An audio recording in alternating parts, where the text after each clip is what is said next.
Good morning, Metro Nui! Welcome back to another episode of the Barraki Talk Show. We're your hosts, the Mielik brothers, Jacob, Samuel, Thomas, and we're glad you're joining us today as we talk our way through the weird and wondrous world of Bionicle. But first, coming up on the Barraki Talk Show. When you start these books, it is an instant, dose on your head. It's like, okay, things are changing. We're becoming a little more mature, a little more self-aware, right? We're taking Bionicle in a new direction, but before we do that, we have to solidify the foundations so that everyone knows what page we're starting on. Page number 1, by the way. You know you're doing really bad as a leader when people are like, is he Satan again, or is he fine? Is he possessed, or is he just himself? Holly just has facial hair. I think she looks almost like French. She's like, oui, oui. All that and more coming up on the Barraki Talk Show.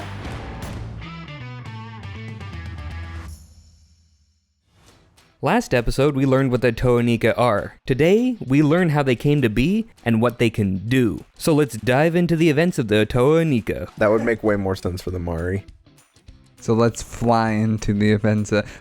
Enough of this nonsense. No, wait, hold on. I'm trying to work lightning into this. And with that lightning fast intro, let's get into the Toa Inika. There we go. Clever pun. Do you see what puns I did there? You're so clever. I know. After I came up with we don't discuss. It was a group effort.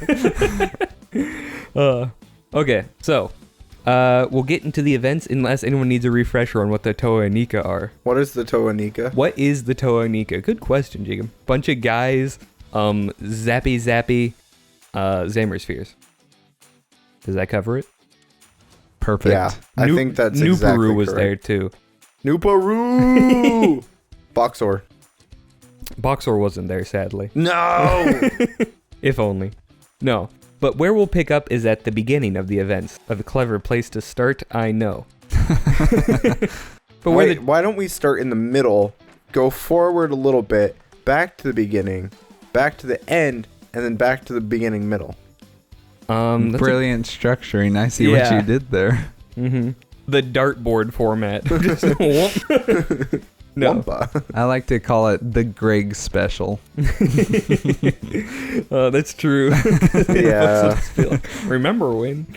I guess that's kind of how Bionicle's structured, right? Because That's what he was doing. That's why I said, I see what you did there. It's great, because the way Bionicle's Because he said we'll structured. start in the middle, go forward a little bit, then go back to the beginning. I can't believe you didn't pick that dude, up, that's Thomas. very clever.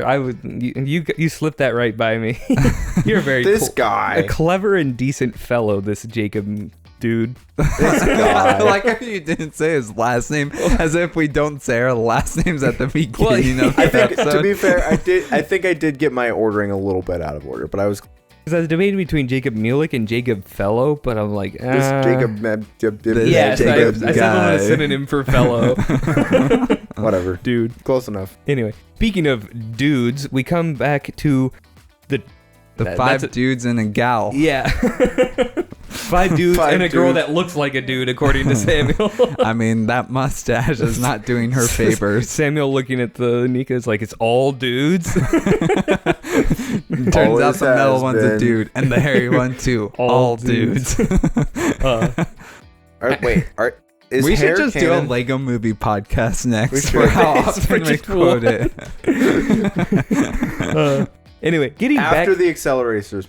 Yeah, of course. We're getting back to the Toa Inika, though, because this is a Toa Inika podcast. Thomas, I have a box door question for you. Is it about the Toa Inika? No, it's about hair. Is hair canon?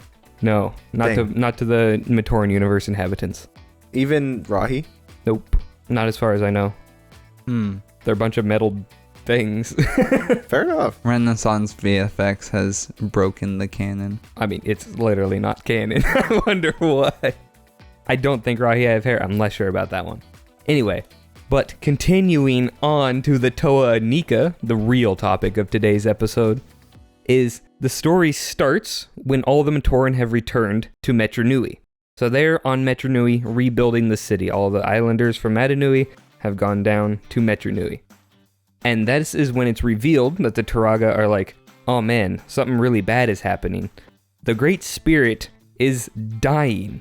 Like, he's not just asleep like we thought he was. He's actually dying. All the stars are winking out. And of the last thoughts we can glean from these stars, he's like, you need to go find the Mask of Life and save me. And this effort is spearheaded by Turaga Duma, who they've met with and has kind of become the de facto leader of the Turaga, which I think is an interesting twist, but it makes sense because like the Toa Metru were Toa for a very short time. They're Matoran under the leadership of Duma for almost their entire lives. Mm-hmm. So them, even with all the experience they've gained, going back to a subservient role under Duma makes a lot of sense to me. I just thought that was an interesting tidbit, and it going forward it will be important because he will hate Duma. So the Toa Nuva are then sent to go and find the Mask of Life to save the Great Spirit. They don't come back for a long time, and the Turaga are like, they really should have been back by now. And the Matorans start to notice, they're like, where'd the Toa Nuva go? And they notice that things are getting worse, like it's getting colder, it's getting windier, like the universe is starting to die. So these are great stakes to start off, by the way. Yeah. It's like, it's really setting the scene. So the Turaga are obviously getting more depressed and more secretive, so they're just like not meeting with people or whatever. But Jala is like, guys, what the heck is going on? The Turaga are like, we're not talking to you, sorry. And Nuju is like, tweet, tweet, tweet, tweet, tweet, tweet, tweet. Heckin' Nuju. So then Jala's like, I'm gonna figure this out. So he goes to Matoro. He's like, Matoro, you're the translator. What's going on? And Matoro's like, I can't tell you. Okay, he's like, Jala's like, fine. So he goes, he's like, I know someone who has the information and is way easier to persuade. So he goes to Taka Nuva, right? Who we knew obviously as Takua, not the most tight-lipped of individuals. What? No, Takua was a bastion of security. Yeah, secrets. Yeah. Yeah. So Taka Nuva spills the beans pretty much immediately. Obviously. Like folds under zero pressure. So Jala's like, what the heck? Why are they keeping this from us? So he goes to the Turaga, and he's like, why is the universe dying? Like, what can we do to help? And the Turaga are like, nothing. We're toast. It's so over. We just kept talking over here just in case, you know? And Jala obviously gets a little mad at this. And so I wrote down this quote here. He's like, we're not little Rahi that need to be looked after. We fought the Rahi, we fought the Borak and the Borak Va. We stood up to the Rakshi. I died in that struggle. The Matoran need your guidance and your wisdom, but not to be coddled, protected, or lied to. Dang, go Jala. And then an uncomfortable silence followed. I was like, ooh, what a beatdown. I don't think you're ready for all of the Turaga were silent in that moment, but Duma was really mad. He's like silently like raging, but what's he gonna do? Jala's completely correct in this scenario. Yeah, he is. Yeah, but they still stonewall him. They're like, no, we're not doing anything. So he storms out and he's like, until you like give us a course of action and let everyone know what's going on, I will make every single Matoran villager stop working on the entire city until you tell us. And so he goes and he does. Every single Matoran, without fail, stops working. It says they don't even build shelters for themselves. They're just like standing in the street, like sitting around, not doing anything. And so obviously the Turaga don't like this very much. Duma especially doesn't like this. He's probably like, a busy Matoran is a happy Matoran. He's like, where's my Vaki? Because as we know, Duma still has authoritarian tendencies because he was already doing this stuff before Makuta took over. Like, and that's very clear in this book. So, like, Duma is a sketchy individual. I mean, look at the team of Toa he came from. I'm not really shocked at this. Yeah. We don't know his team. Oh, I was thinking of Lacan's team. Sorry. Wait, I'm like, I'm sorry. No, I'm sorry. I got confused. Jacob's like, I know that along with the Shadowed One's name. Jacob is Greg Farshidi. I got confused. I'm sorry. So the Turaga still don't spill the beans, and days go by, and all the Turaga come to Jala like, come on, just let the Matoran work a little bit, you know? Come on, let's not be hasty over here. And they even have Taka Nuva try to convince him, but Jala's like, no. Why does Jala suddenly have all this power? Because he's like the most respected among the Matoran. Fair enough. Like, I mean, he did die. Yeah. Like, Yeah. he fought Roxy. That's true.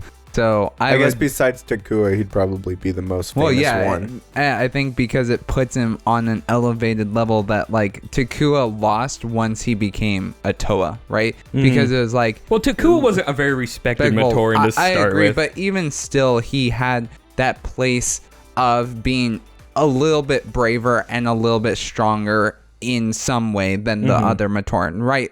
Similar to Jala, but Jala was better. Like he was more gung-ho, right? Like but braver, let's say. And so when Takua became Takanuba, I feel like he lost any credit he had as a Matoran because now he's just a Toa. So it's like you're already better. You know, you're a Toa. Will worship you because of your status. Yeah. But like Jala is interesting because it's like he never made it to that Toa level, but he still clearly has shown himself as superior not superior, like he doesn't think of himself as superior, but he is clearly very brave, very strong, and motivated to do the right thing. So yeah, the Matoran follow Toa because of their power, but the Matoran also follow Jalar because of his leadership. Yeah. Right. So in that case, this leadership is overpowering, or not overpowering. It is more prioritized than the power of the Toa. And when refusing these advances, there's another great quote by Jala. He just keeps throwing these on. And he's like, if we're no more than frightened little beings who must be protected, hostages and victims for every foe we encounter, then we are a weakness, he said to himself. We benefit no one, not the Toa Nuva, not ourselves. I will not let helplessness and fear be the legacy of the Matoran. Dang. I'm like, ooh. This legacy book's of been evil. called Legacy of the Matoran. Yeah. I was like, that is some sick stuff. And it's really setting the stage. It's like, this ain't your grandma's Metro Nui. We're going hardcore. Even the Matoran are stone cold killers. And this is like why that a lot. Heckin' Jala is the best, bro. Yeah, but I like that a lot because it's exploring the way the world works a little bit more. Because the Matoran definitely do come across that way as like, why are you even here? Like, what do you actually provide? Because all you do is get in trouble, right? And it's like the Toa always have to come in and save you.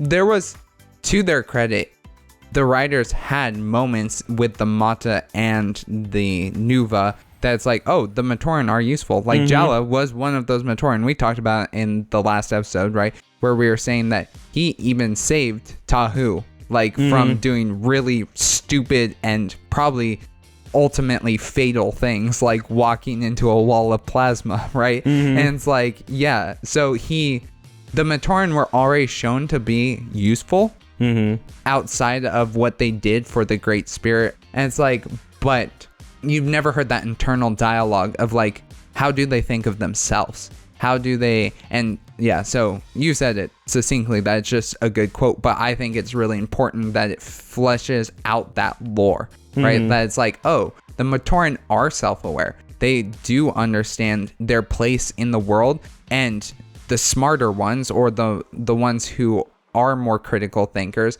are looking at the situation going like, if we don't change ourselves, we are a problem. Like, we don't even, there's no need to exist. And it's like, that's such a cool mindset. Well, it's like a cool thought to explore from the characters that, like, even us as people reading the story and looking at it from an outside perspective, right? We would generally ignore the Matoran. We would look at the Toa teams, what they're doing. And it's like, and because, like I said, we look at the Matoran as kind of being useless, helpless, right? Like, and it's like, it's just interesting that it's addressed. Yeah. I thought it was, when you start these books, it is an instant, like, dose on your head. It's like, okay, things are changing. We're becoming a little more mature, a little more self-aware, right? We're taking Bionicle in a new direction, but before we do that, we have to solidify the foundations so that everyone knows what page we're starting on. Page number 1, by the way. And it's like, I just thought this was a great ground setter, because even if you go chronologically, it's like Metro Nui, the Matoran are pretty useless. They're helpless. They get taken over, and then saving them is the entire crux of the Toa Metro's arc. On Mata Nui, they become a little more self-sufficient because they've had to, but they're still led by the Turaga and whatever, and they're fighting against against Rahi and such. They still need to be saved, but it's a much closer battle. As we move into this phase, it's like the Matoran are taking the fight to other people. They're being active. They're being aggressive. Because, like, whether or not they can do it, they're going to heckin' try. Yeah. So that will be important coming up. I was going to say, yeah. Yeah. So eventually Nokama cracks and she goes to Jalar and she tells him the entire truth about Madanui dying and that the Toa Inika went on a mission to go save him and that they're not coming back and they're all gone. Jala only got some information from Takanuva. Like he didn't So get he only the got whole... he only got a little bit of information, enough to having to go confront them. But then Nokama spilled all the beans. Which Duma didn't like this either. He's like, Nokama, grrr, why'd you tell those filthy, stupid Matoran anything? I'm starting to get the idea that Duma just does not like Matoran. Yeah, I don't think he does. Because he sees them in that childlike role, right? That's why he made the Vaki. That's why he had the Toa man guy. So I think thematically he fills that role. And there's one funny moment after this where he's like, is Duma like actually him, or is it still an imposter? It's like, you're doing really bad as a leader when people are like, is he Satan again or is he fine?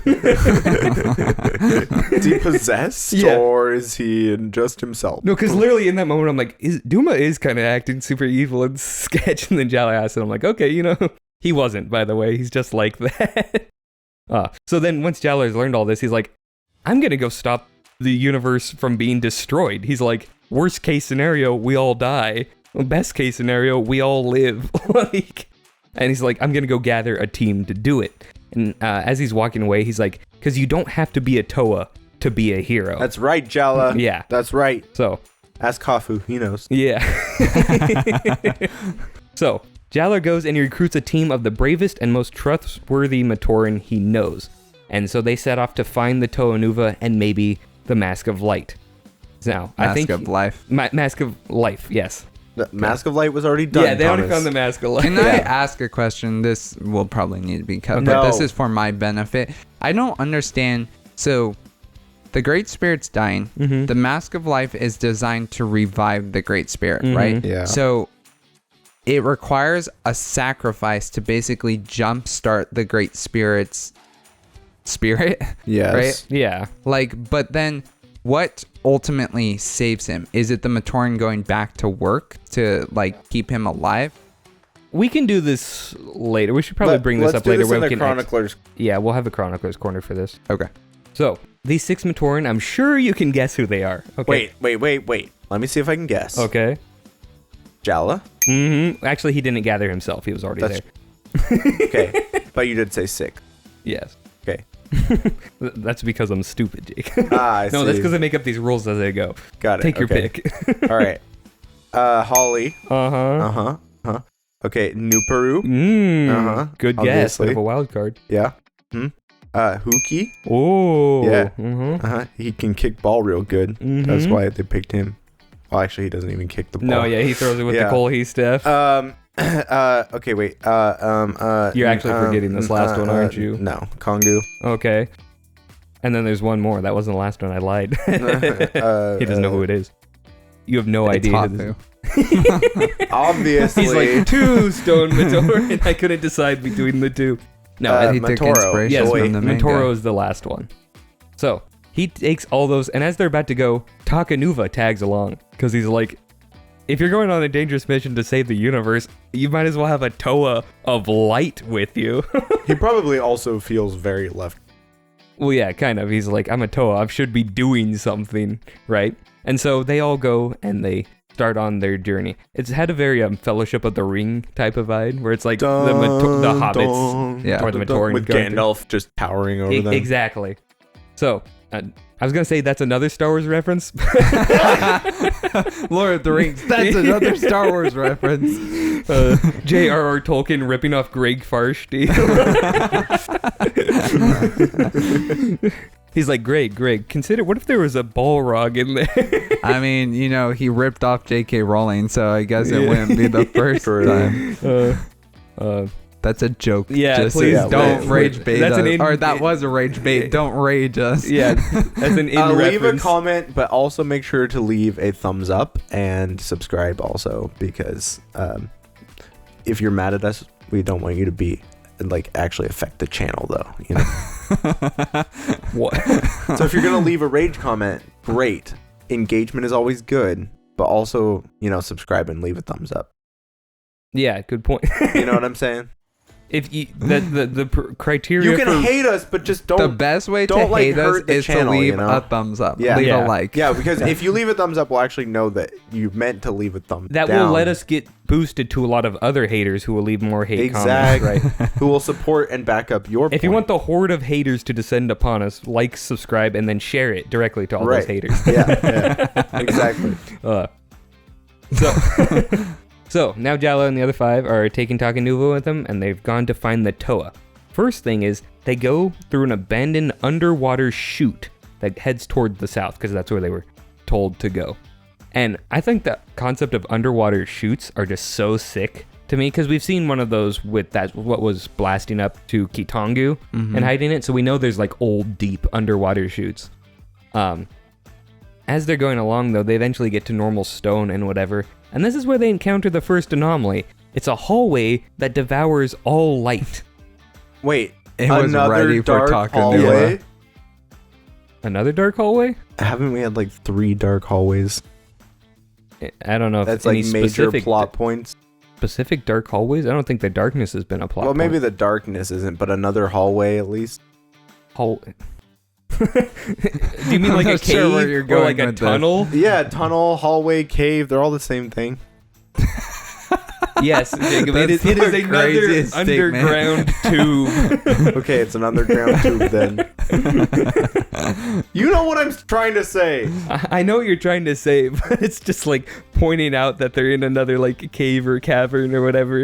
A Okay, tunnel. fine. They're It's in like- another tunnel then. I just think it's a funny thing to point out, both because it's obvious and because, yeah, it's happened a lot. That's what I was pointing it out for. Guys, next time we come to a cave, make sure to shout, "Cave! Cave!"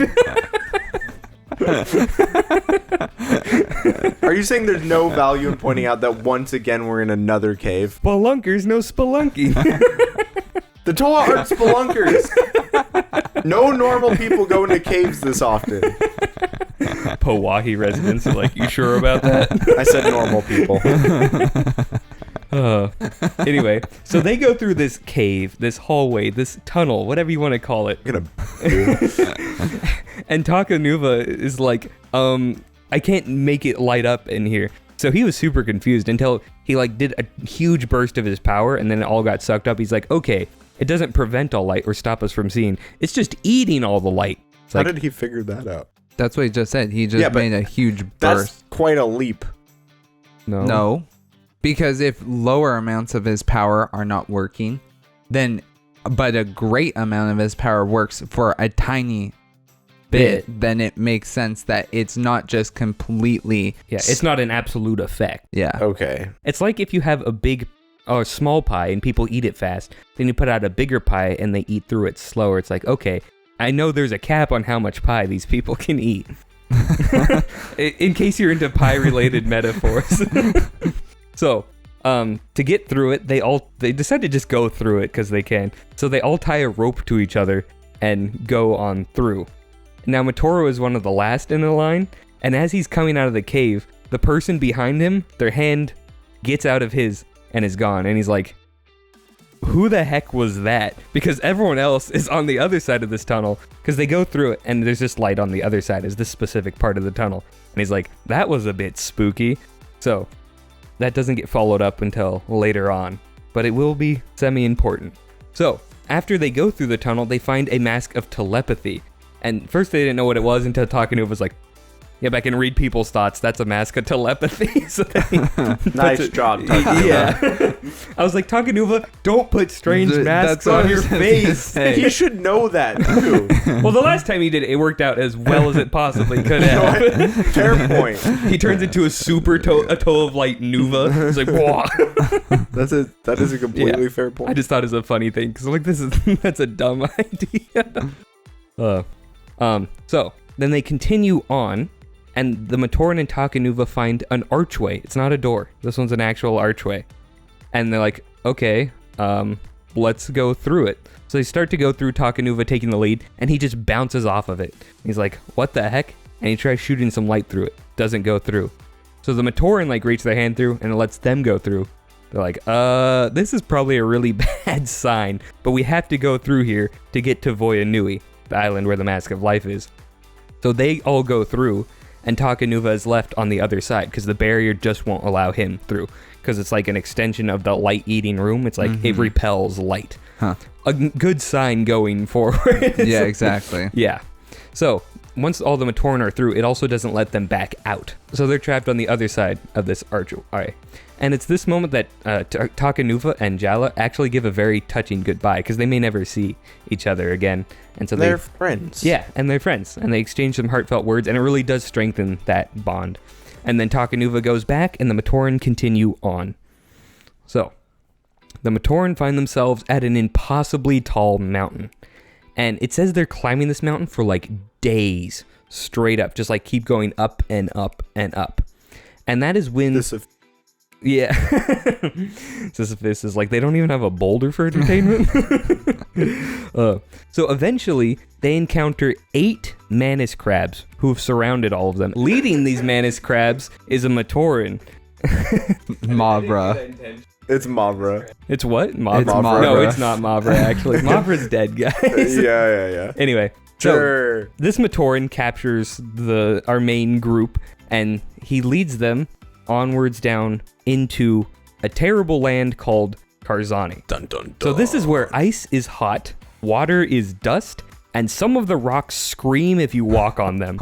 Like they're going down, there's like a bunch of statues in a path. Think of it kind of like the Path of Prophecies, except that every time you step on the stone there, it just screams in pain. It's like Soul Sand in Minecraft. Yeah, exactly like that. And I'm like, wow, that's horrifying. Cool. Yeah. So they meet Karzani himself, who's a big old guy named Karzani. The place they're in is an island called Karzani. Okay. Not to be confused with the plant Karzani. Yes, who is named after Karzani, the guy in Island. This is by far the most confusing naming thing in Bionicle. Well, maybe not Manus by crabs far, may be a little more confusing. Maybe not by far, but it is certainly one of the more confusing ones. Because the plant creature Karzani has nothing to do with Karzani the being. Yeah. It's very annoying. It's like the naming of the Makuta fish, right? Yeah. Right. It's like, oh, it's just a spooky looking fish that I don't like. I'll call it Makuta. Yeah. Same thing with Karzani. So they meet Karzani, and he's this crazy, super powerful guy who's kind of insane. And when I say kind of insane, I mean completely insane. And he starts lore dumping on the Matoran. He's like, me in this place, yeah, we're like 100,000 years old, and Matoran would be sent here if they were lazy or damaged, and then I'd repair them or whatever. So he's like, so some serve me now, and others, they just don't do anything, because people stopped sending me Matoran, so I stopped shipping them out. I wonder why they stopped sending him Matoran. Take a wild guess. So then Karzani's like, take off all your masks, so that I can give you new ones. And they're like, no. On a first meeting? Yeah. I was going to say date, but love's not canon. Yeah, love's not canon. Dates could be canon, just wouldn't be romantic dates. Yeah, like the 4th of November, like that could still exist in Bionicle. They would not have November in Bionicle. They could. Anything is possible, Jacob. So. Even being named Karzani appearing twice? Yes. 3 times even. Anyway, so Karzani tells them to take off their mask, and when they refuse, he uses his nightmare powers to force them into submission. Wait, what? Yes. So what his nightmare powers do is essentially, if he like looks you in the eyes, you just experience like a lifetime of like a terrible scenario. And it's like, wow. Yeah. It's straight up terrible. And so he uses it on people, and they come out of it, and it's like they've lived like 1,000 years in like some horrible dream dimension. And it's like, yeah, that would rattle me a little bit. I'd be like, I don't want that again, please. That would rattle me a lot. Yeah. So they take off all their masks, and he gives them new masks. However, Kongu slyly puts on the mask of telepathy that he found instead of the new mask. I don't know how Karzani didn't notice that, or where he was even hiding the mask. He's like, oh yeah, I just kept it in my back pocket so I could pull it out really quick. I feel like my headcanon is that all the Matoran have like backpack wear around. That's my headcanon as well. But given that their masks take up like half their body shape, like those backpacks gotta be huge. Maybe they're all just like little mini How does Subas. one slyly pull out that big of a mask? I mean, Vakama did it multiple It's like times those in the people movies, who had like so- a shotgun, but like the mask to body ratio on Toa is way Yeah, but in the smaller. movies when he was a Matoran, he still pulled stuff out of nowhere. no. He was a Matoran in the movie for like 2 minutes and he didn't pull anything out of anywhere. I'm pretty sure he pulled discs out of his No. quote unquote. No, No. I'm fairly sure you're pulling this out of nowhere, Jacob. He's I'm pulling it out of his somewhere. He's pulling out of Suva. Greg's behind. pulling it out of Greg's Suva. Anyway, so Karzani says he needs fresh new workers to expand his empire. And as they go around and start looking at the island, they see that he's kind of making a mockery of Metro Nui. So he has like a rip-off Great Forge. He has like a rip-off Colosseum and stuff. It's Bizarro World. Yeah, it's essentially just like Bizarro World, where everything's just like wacky and inverted. Although it's good to note, his Great Furnace was larger than the actual Great Furnace. Nice. That's kind of impressive. I'm like, wow, that's, you know the what? Good- greater furnace. Yeah, like, good on you, Karzani. At least you're doing large-scale infrastructure.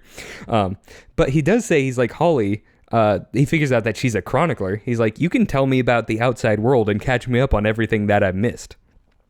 And so she does, and he seems weirdly chill about all of this. Like, she's just telling him stuff. He's like, oh, that's kind of cool. And he's like, the way he talks is like very charming and giddy. He's like, ooh, I love learning new things, which is a weird take to go with Karzani, but I actually quite enjoyed it, and it's interesting to read. However, Holly is really defiant when doing this, and when she first accepts his offer to tell him about stuff, she's like, all right then, I'll teach you more than you want to know, Karzani. I'll explain to you exactly how this kingdom of yours will be brought to ruin the instant the Toa arrive, and I hope you choke on the knowledge. Yeah. Wow. Yeah. Get him. I was like, nice. Holly is low-key savage. Yeah. That extra beast. dose of edge is really showing itself right now. When you're the protagonist of a Matanui online game, you got to have a little extra sauce in you. And so it turns out that Karzani is a little fuzzy on what his actual past was. He's like, I don't know if I actually chose to be here or if this was like forced on me. He's like, it kind of slipped my mind. And the other Matoran, things tend to slip away after a few billion years. yeah, or whatever. it's only been 100,000, but you know. Oh yeah. Just 100,000. So the other Matoran, when they're going around the island, they find that he was actually meant to repair Matoran, but instead he made them worse, got frustrated, and then just gave a bunch of weapons and shipped them out and just called it a day. And he's like, yep, that's good Kind for of me. depressing, Why? actually. It's like, that's so sad for him. Mhm. Like, he had a purpose that he couldn't fulfill. Yeah. So that's how that kind of goes. Until the Matoran who are wandering around, they encounter a crazed Matoran who isn't under Karzani's direct influence. It's what's his face? Akmu. No. Mavra. It's just Mavra. it's just a Mavra. random. Why did I say Kazi? He's one of the Matoran resistance. It's just a random Matoran. So he mentions that there are actually Toa canisters, or he mentions Toa's canisters briefly, along with other rhetorical ways to escape. Because like, how do we get out of here? It's like, I don't know, get in some Toa canisters, or find a bunch of Guko and just fly out of here, or whatever, right? And they're like, how do you know about Toa canisters? And he's like, oh yeah, me and all my all the other Matoran I was with, we made them before any of you were alive in like the world below the world. And they're like, yeah, sure, bro. Can you just lead us to the Toa canisters, though? Because you seem to know where some are.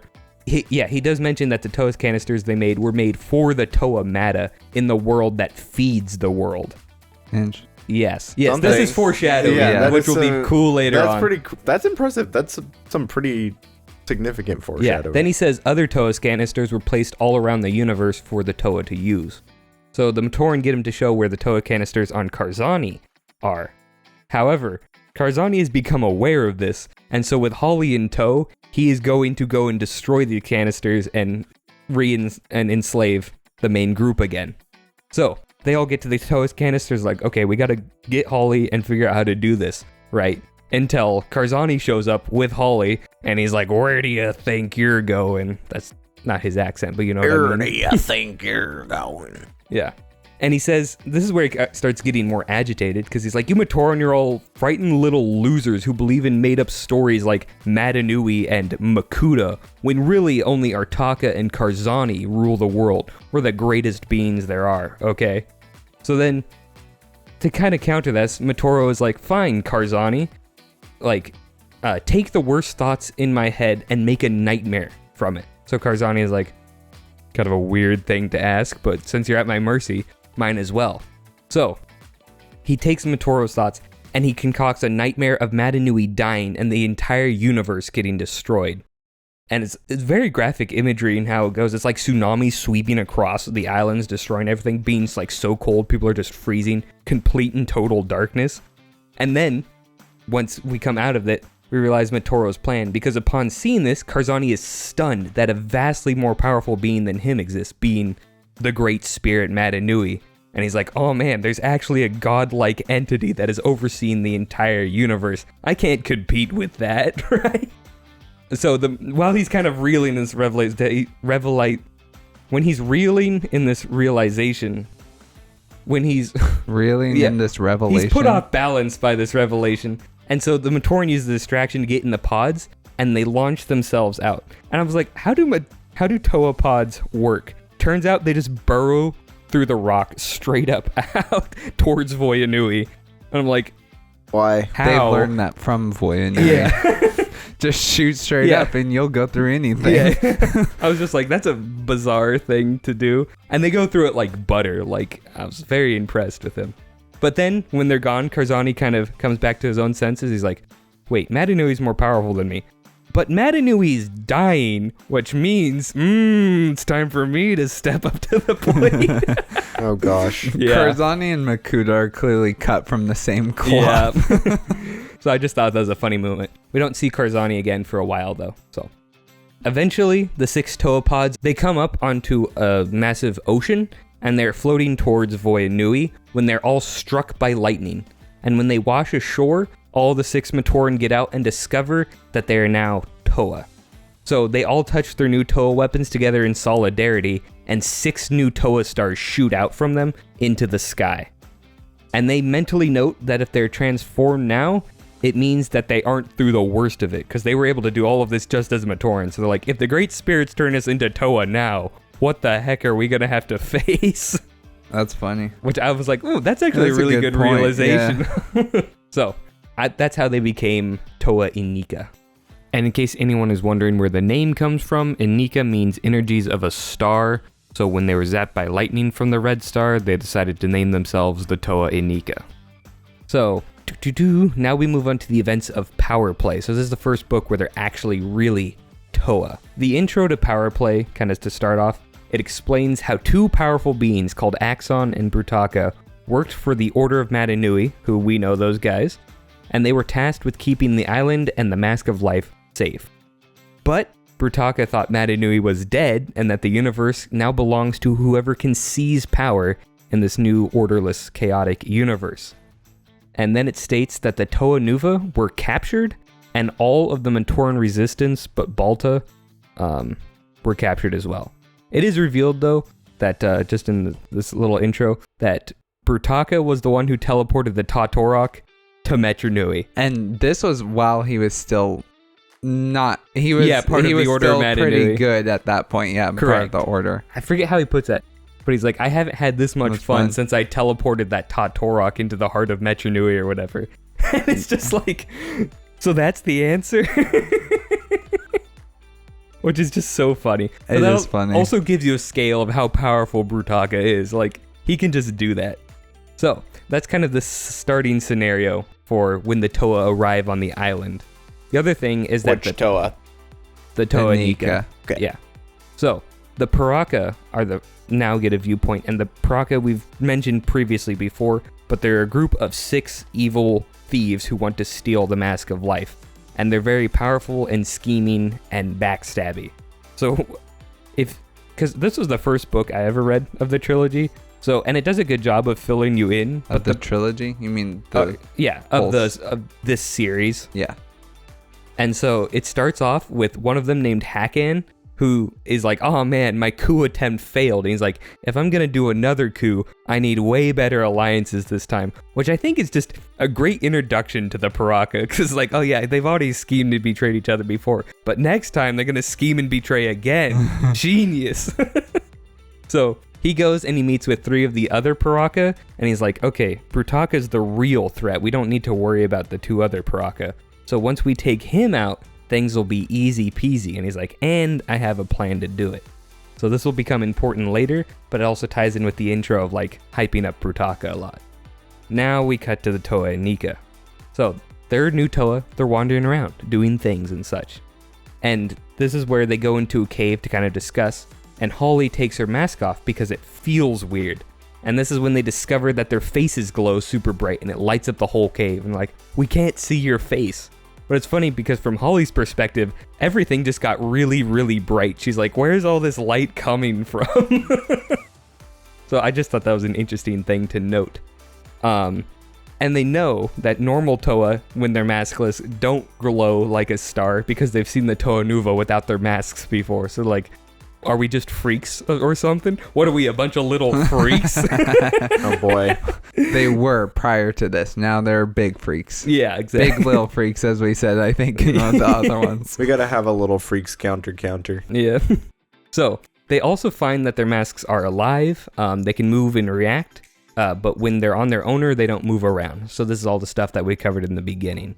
And the masks also work easily on command if they're not always on. So they start experimenting with their mask powers, and Jalor figures out really quick that their mask powers are the ones that Karzani had put on them, because they figure out Kongus is the mask of telepathy. So like, okay, all the new masks that we put on in Karzani are the powers we have now. Unfortunately, they didn't know what masks those were. So Karzani gave the masks a power. They didn't necessarily, it could be a powerless mask and get transformed like the Metru were. Interesting. Mm-hmm. Yeah, it's a weird plot point to have. Like, you could just say they got new masks, but if you want to be consistent with the Metru of that the mask they are wearing turn into Great Mask when you're transformed, that's how they decided to do it. Okay. Yeah. Because remember, like, I mean, it could be something as simple as the shape, because all Matoran masks are shaped like some Great Mask. So it could even just be that whatever shape it was is the power it took. Yeah. So here's my little diatribe here. Uh-oh. That doesn't really make sense because we know there are regional variants of the mask. And we know the mask can be shaped differently, even contain the same power. So it's like, how on earth would it know? Like, oh, this looks like a mask of flight from the lower Trancrom Peninsula in this little region, not the whole peninsula, just this one region. And it's like, that must be... Well, there it are needs to be a mask of flight then, but obviously. There are some standards as well. But no, even if there are standards, it doesn't matter if there's standards or regional variants, considering, like, how would it know? Like, how would it know when a regional variant is a regional variant if it wasn't made from discs or made as a mask of power? I guess the way you could see is that the standard shape is the standard shape for a reason, right? It's the template that everything varies off of. So if Destiny sees a mask like that and is like, okay, this mask needs power, it just goes based off the shape. Destiny is like, you know, they took all the time to make it the shape, might as well give it that power, why not? I just feel like that's... But it's also weirder that vague... it's for the organic mask, which look completely different from like the actual non-organic versions. Yeah. So I guess Destiny was just feeling really kind. Very, very, yeah. Yeah, kind of funny. So as they figure out all their mask powers, like Nuburu's flying around, but he doesn't really know what to do or how to do it. Kongu is always hearing other people's thoughts, and he's also mad at Nupuru for flying. He's like, I'm the Toa of Air. I should be able to fly.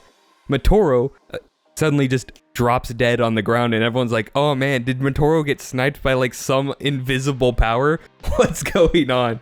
Except that Holly's just talking to the air. They're like, uh-oh, Holly cracked up. And she's like, no, it's Matoro. He's right here. And so then they're like, okay. And then Matoro just comes back to life. And he's like, yeah, I could just eject my spirit now. This is kind of funny because in Stranger Things season 5, which I've not watched, but I've watched reviews on. Mike's sister is named Holly, and part of the plot is that she's just talking to no one. Like there's this imaginary guy that she just sits and talks to, and no one can see. It's Holly. Curious, yes. Curious. Stealing from Greg, Yeah. man, everybody does it. J.R.R. Tolkien, George Lucas, now the Duffer Brothers. Yep. Greg's like, all I have left are my 42 rock shoe powers. No one can take them from me because no one knows what they are. Anyway, sorry, I just thought that was interesting. So Jala is super confused because all of this happening in like the span of like a minute. And Hyuki says, I'm not sure I want to know what my mask does. It might turn me into a Matoran or something. Rip. Which I thought was one of the funniest quips in the whole thing. What he should have done is like triggered it and then started talking in shoot speak. That would have been hilarious. That would have been funny. Yeah, anyway, Kongu didn't like that comment. Yeah. No, really? But eventually they start scouting around. They're like, we need to get down to business. And they find the Matoran resistance. But it's also shown that a Piraka called Vezok is nearby. And he's like, a bunch of rookie Toa. I love killing new Toa. Which is obviously a bad sign for the Toa. They saw Vezok first, though, Did right? they see Vezok first? Because they were, I'm trying to remember. I think that Matoro, when he uses his power, sees the Matoran, and they're trying to go towards them, but they don't remember exactly where they are because Matoro is flying through through rock. Yeah, he's right? a little disoriented. Yeah, and so they're trying to find out, and then Vezok sees them, and then ultimately confronts them, but this is before they actually find the Matoran. Yeah. So they're going towards the Matoran, and they have to cross a canyon to get there. And so Nupuru, with the Mask of Flight, just starts carrying them across, as you would. However, he's really inexperienced, so when he's going across, there's a bit of turbulence, and he starts shaking, and he almost drops Holly. I just thought it was funny. Sorry. I was just going to comment that it's like, I liked how they went from Jala to Jaller, but kept pronouncing it Jala. And I was like, it's just because they're British or they're around the British people. They're like, it's pronounced the same. Like, I don't see a difference. Jala, and a British person over Pam, and it's like they're the same name. It's just camouflage for the Maori so they don't get sued, but they're like, it didn't change. Yeah. So as they're crossing the canyon, he drops Holly, and they're like, oh man, Holly's gonna die because it's a massive canyon. And Jala just jumps, grabs Holly, does like a double flip, and lets them land on the other side of the canyon. And everyone is like, what?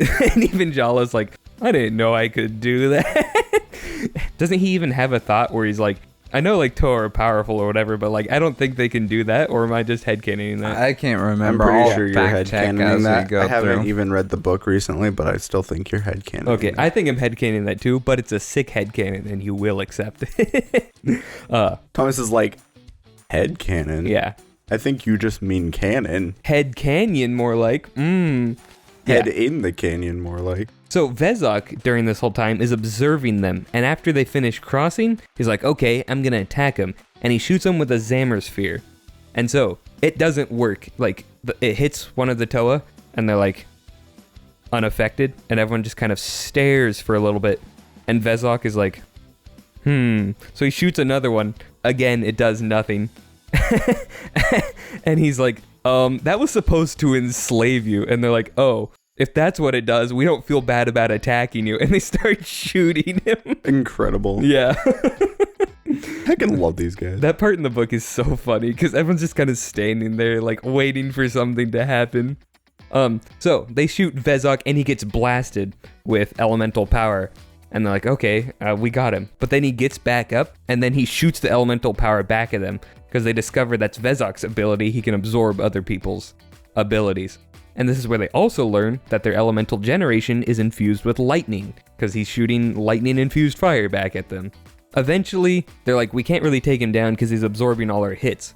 what Huki ends up doing is he grabs a big old boulder and throws it and kind of Rube Goldbergs it to where it hits a bunch of other boulders so that when Vezok is facing them, it hits him from behind and like crushes him and knocks him out.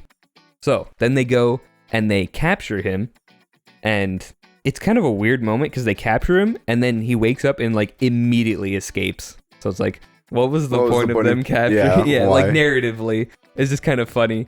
Because like he wakes up, combines fire and ice to make a steam cloud and just books it. And they're like, okay, he's gone. I'm like, nice. Don't you have a guy who can fly?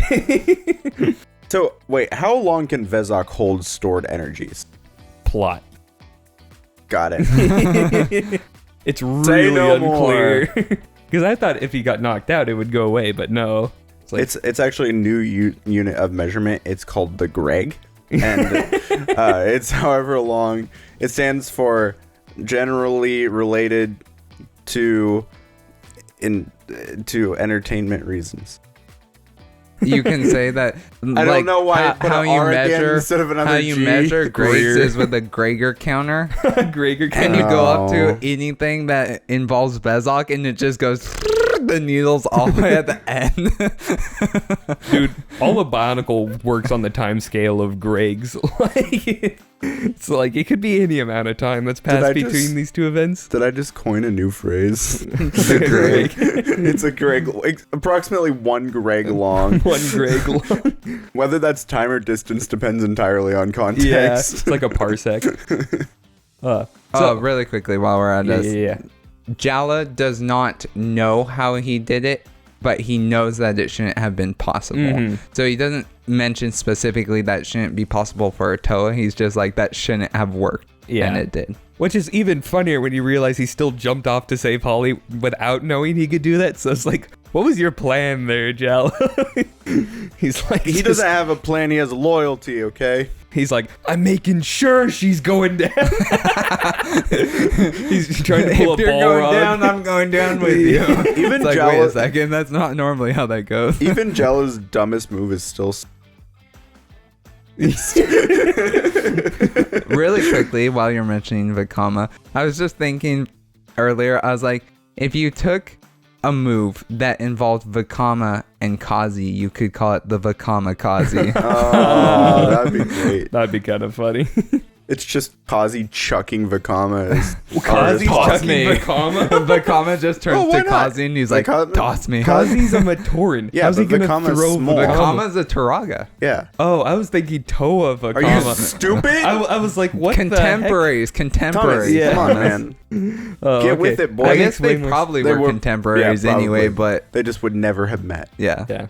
So, after Vezok escapes, Garen, the leader of the Matoran resistance, comes out and he gives the Toa kind of the whole lowdown. He's like, there's the Piraka, they're super evil, they enslaved all the other Matoran on the island, and we gotta go take them out. So, during the talk, Holly figures out that her headaches that she's getting ever since she was transformed are pointing her way towards the Mask of Life. And that's the moment we referenced in the first part of this, where once they decide to go towards it, her headaches kind of lessen. Are they the headaches constant, or are they it's a constant headache? Yeah. Okay. That's why hers sounds like the most awful to me. Is like that sound.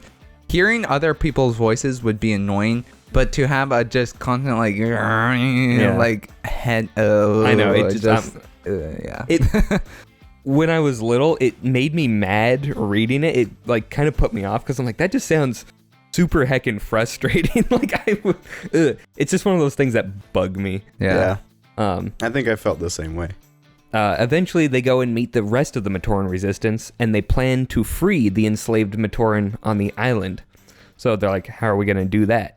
And then Velika shows up, and he's like, I reverse engineered the Zamor spheres. Also, Piruk stole a bunch of Zamor spheres, and we filled them with energized protodermis. And we think that will free the enslaved Matoran. And I'm sitting here thinking, like, why would you possibly think energized protodermis would free the enslaved That's my favorite part. When they were like, it's a silvery liquid, I was like, what on earth are they about to do?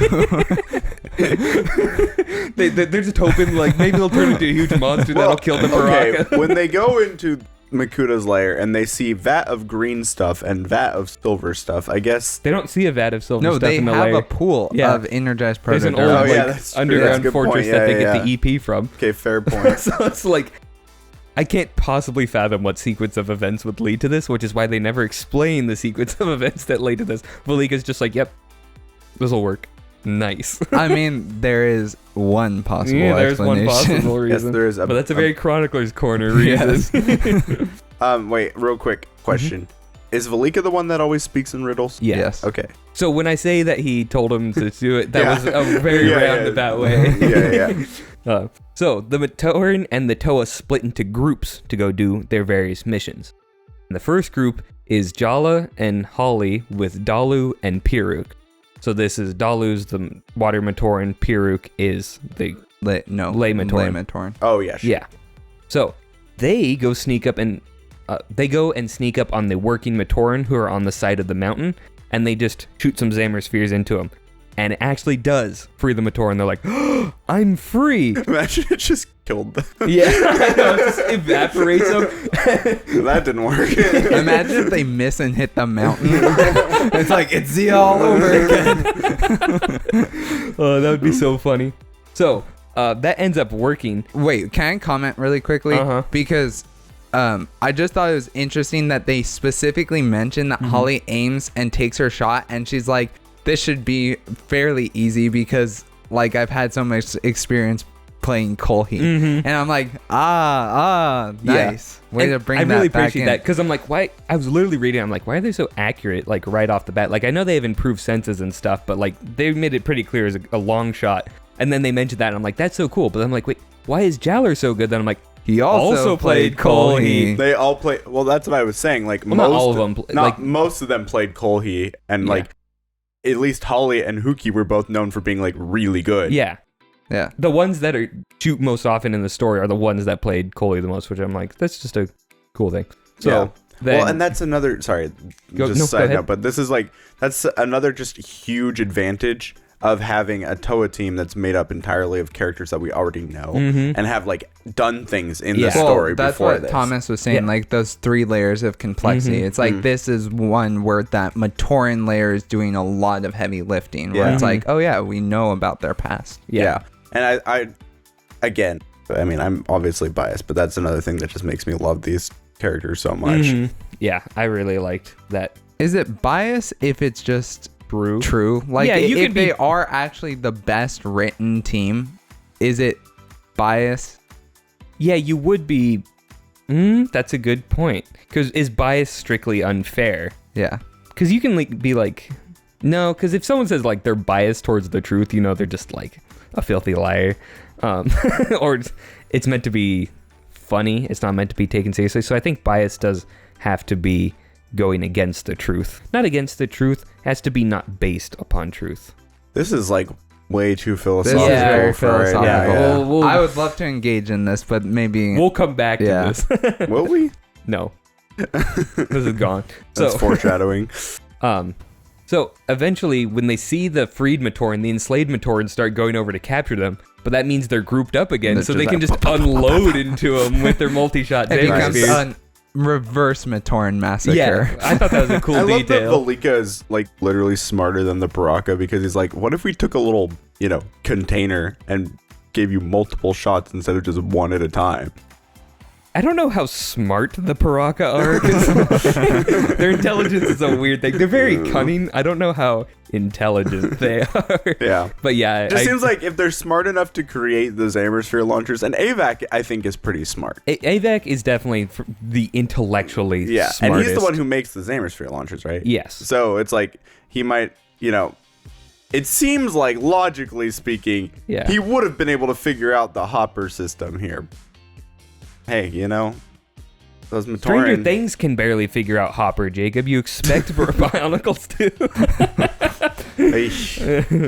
I expect that they figured out the hopper system in Stranger Things because Bionicle figured it out first. Oh, because they were stealing from Greg. Yeah, remember the Exactly. Duffer Brothers? Yeah, stole yeah, from yeah. Greg.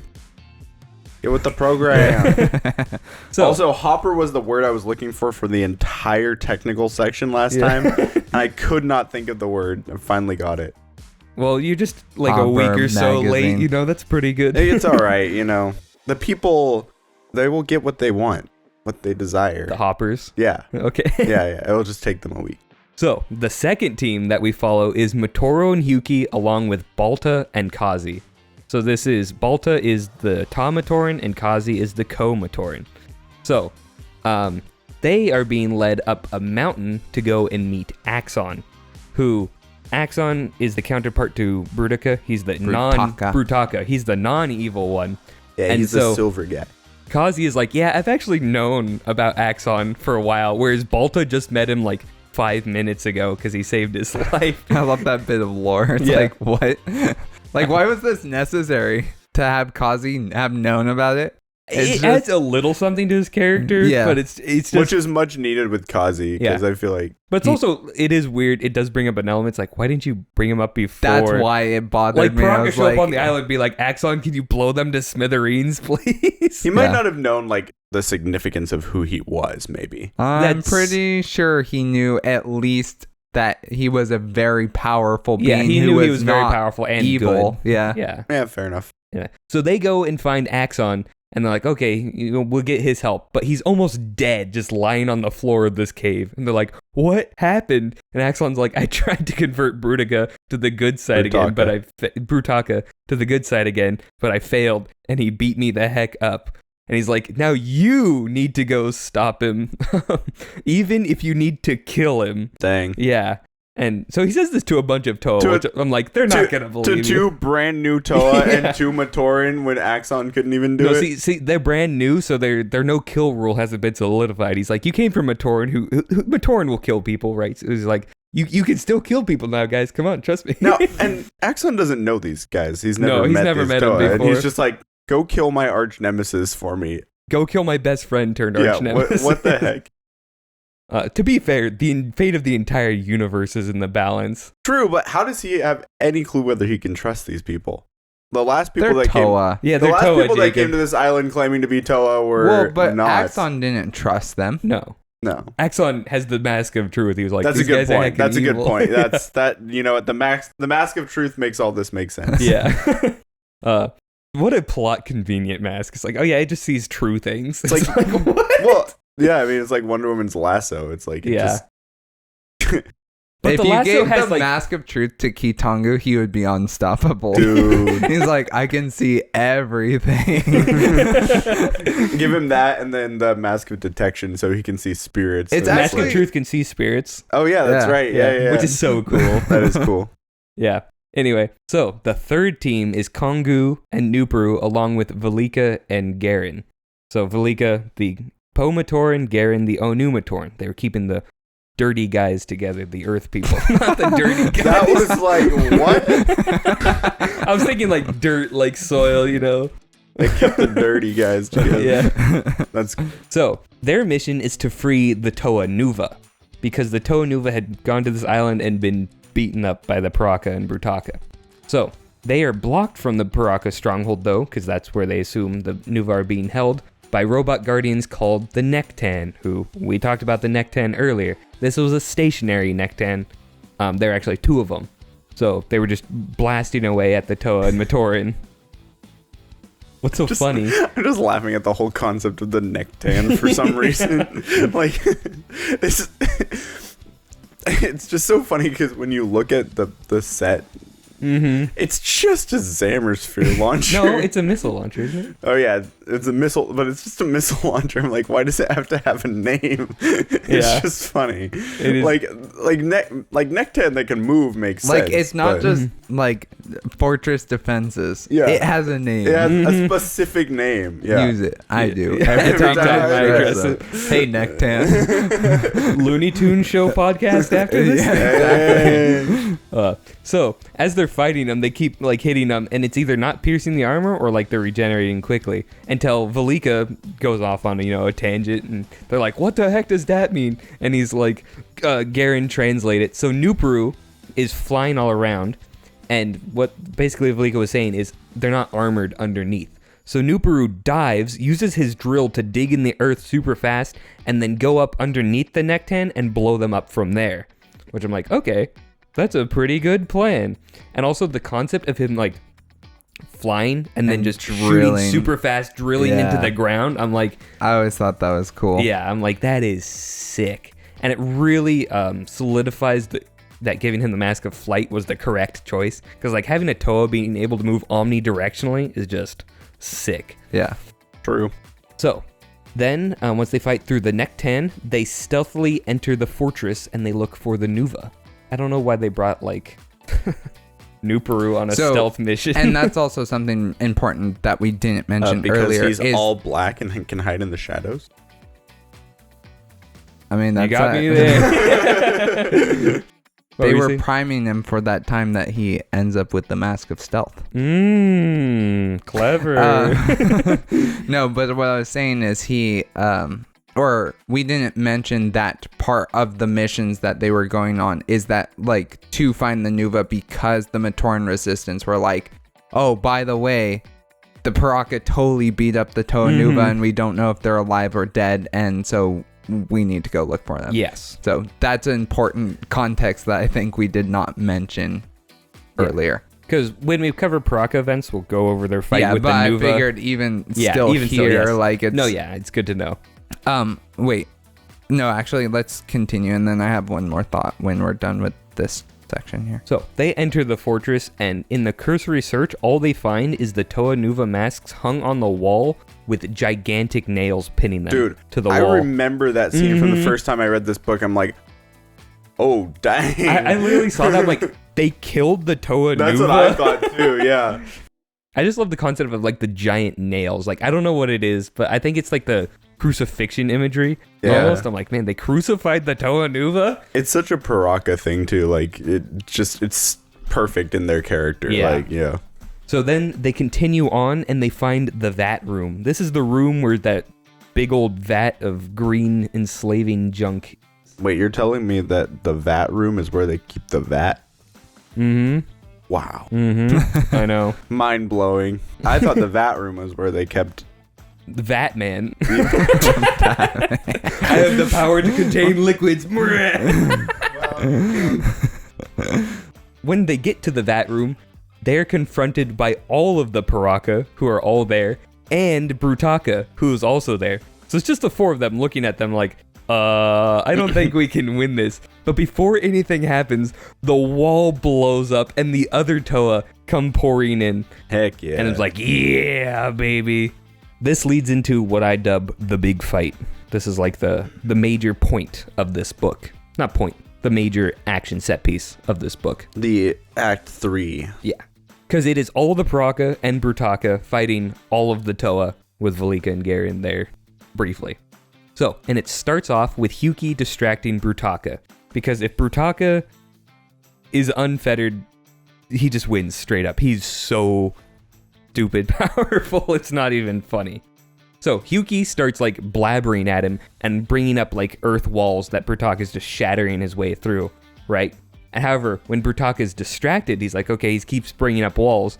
Hyuki just opens up the ground beneath him, lets Brutaka fall in, then covers him back up. Nice. Which I'm like, that is so cool, and a neat callback to when Onoa does it against the Crawlhee. Right. Whereas when he could crush the Crawlhee, Brutaka is completely unharmed. He's just subdued while he has to crawl his way back up. Which I'm like, it's cool to see it not be an insta-win move because it depends on the durability of your opponent, right? Yeah. So I was like, that's actually a really good plan because, like, if you're Brutaka, there's not much you can do. Yeah, except right. just, like, essentially punch your way out. Yeah, somehow. which is what he ends up doing. So when that is dealt with, Nuperu starts dueling Zaktan. And Zaktan has the ability to disperse into millions of microscopic little flying bugs called protodytes. So he can't be like hit physically. You have to like burn him away or stuff. And so Nuperu was like, oh man, I'm not going to fight him. Instead, I'm just going to fly super fast and spin to make a current behind me and grab him along with it because the air is just pulling him along. Are you telling me Nuperu was spinning and it was a good trick? Yeah.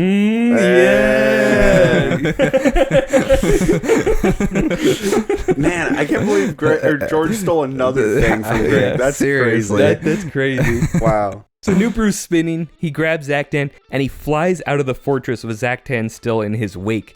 And so then he does some sick line. He's like, hey, Zaktan, can you swim or something? And he says he cracks the air trail like a whip and sends Zaktan straight into a giant like pool of water. And he like splats it and like starts sinking or whatever. Nice. Right? I'm like, that's actually a good way to get rid of the prototypes because like, what are they going to do? Yeah. So that's the end of that fight.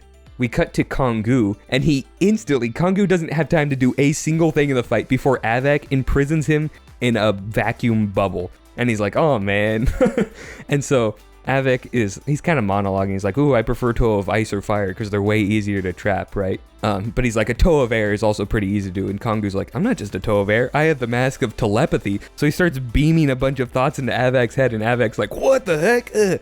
So the prison drops, and then, as a little turn of fortunes, Kongu starts increasing the air pressure around Avak's head until he passes out. Which, also, just for the record, I don't know if you mentioned this, but the reason he's able to do that is because that's his I-beam power. All the Piraka have. That's an inherent power. Not Isn't an inherent it? power. It's his body power. Yeah. Oh.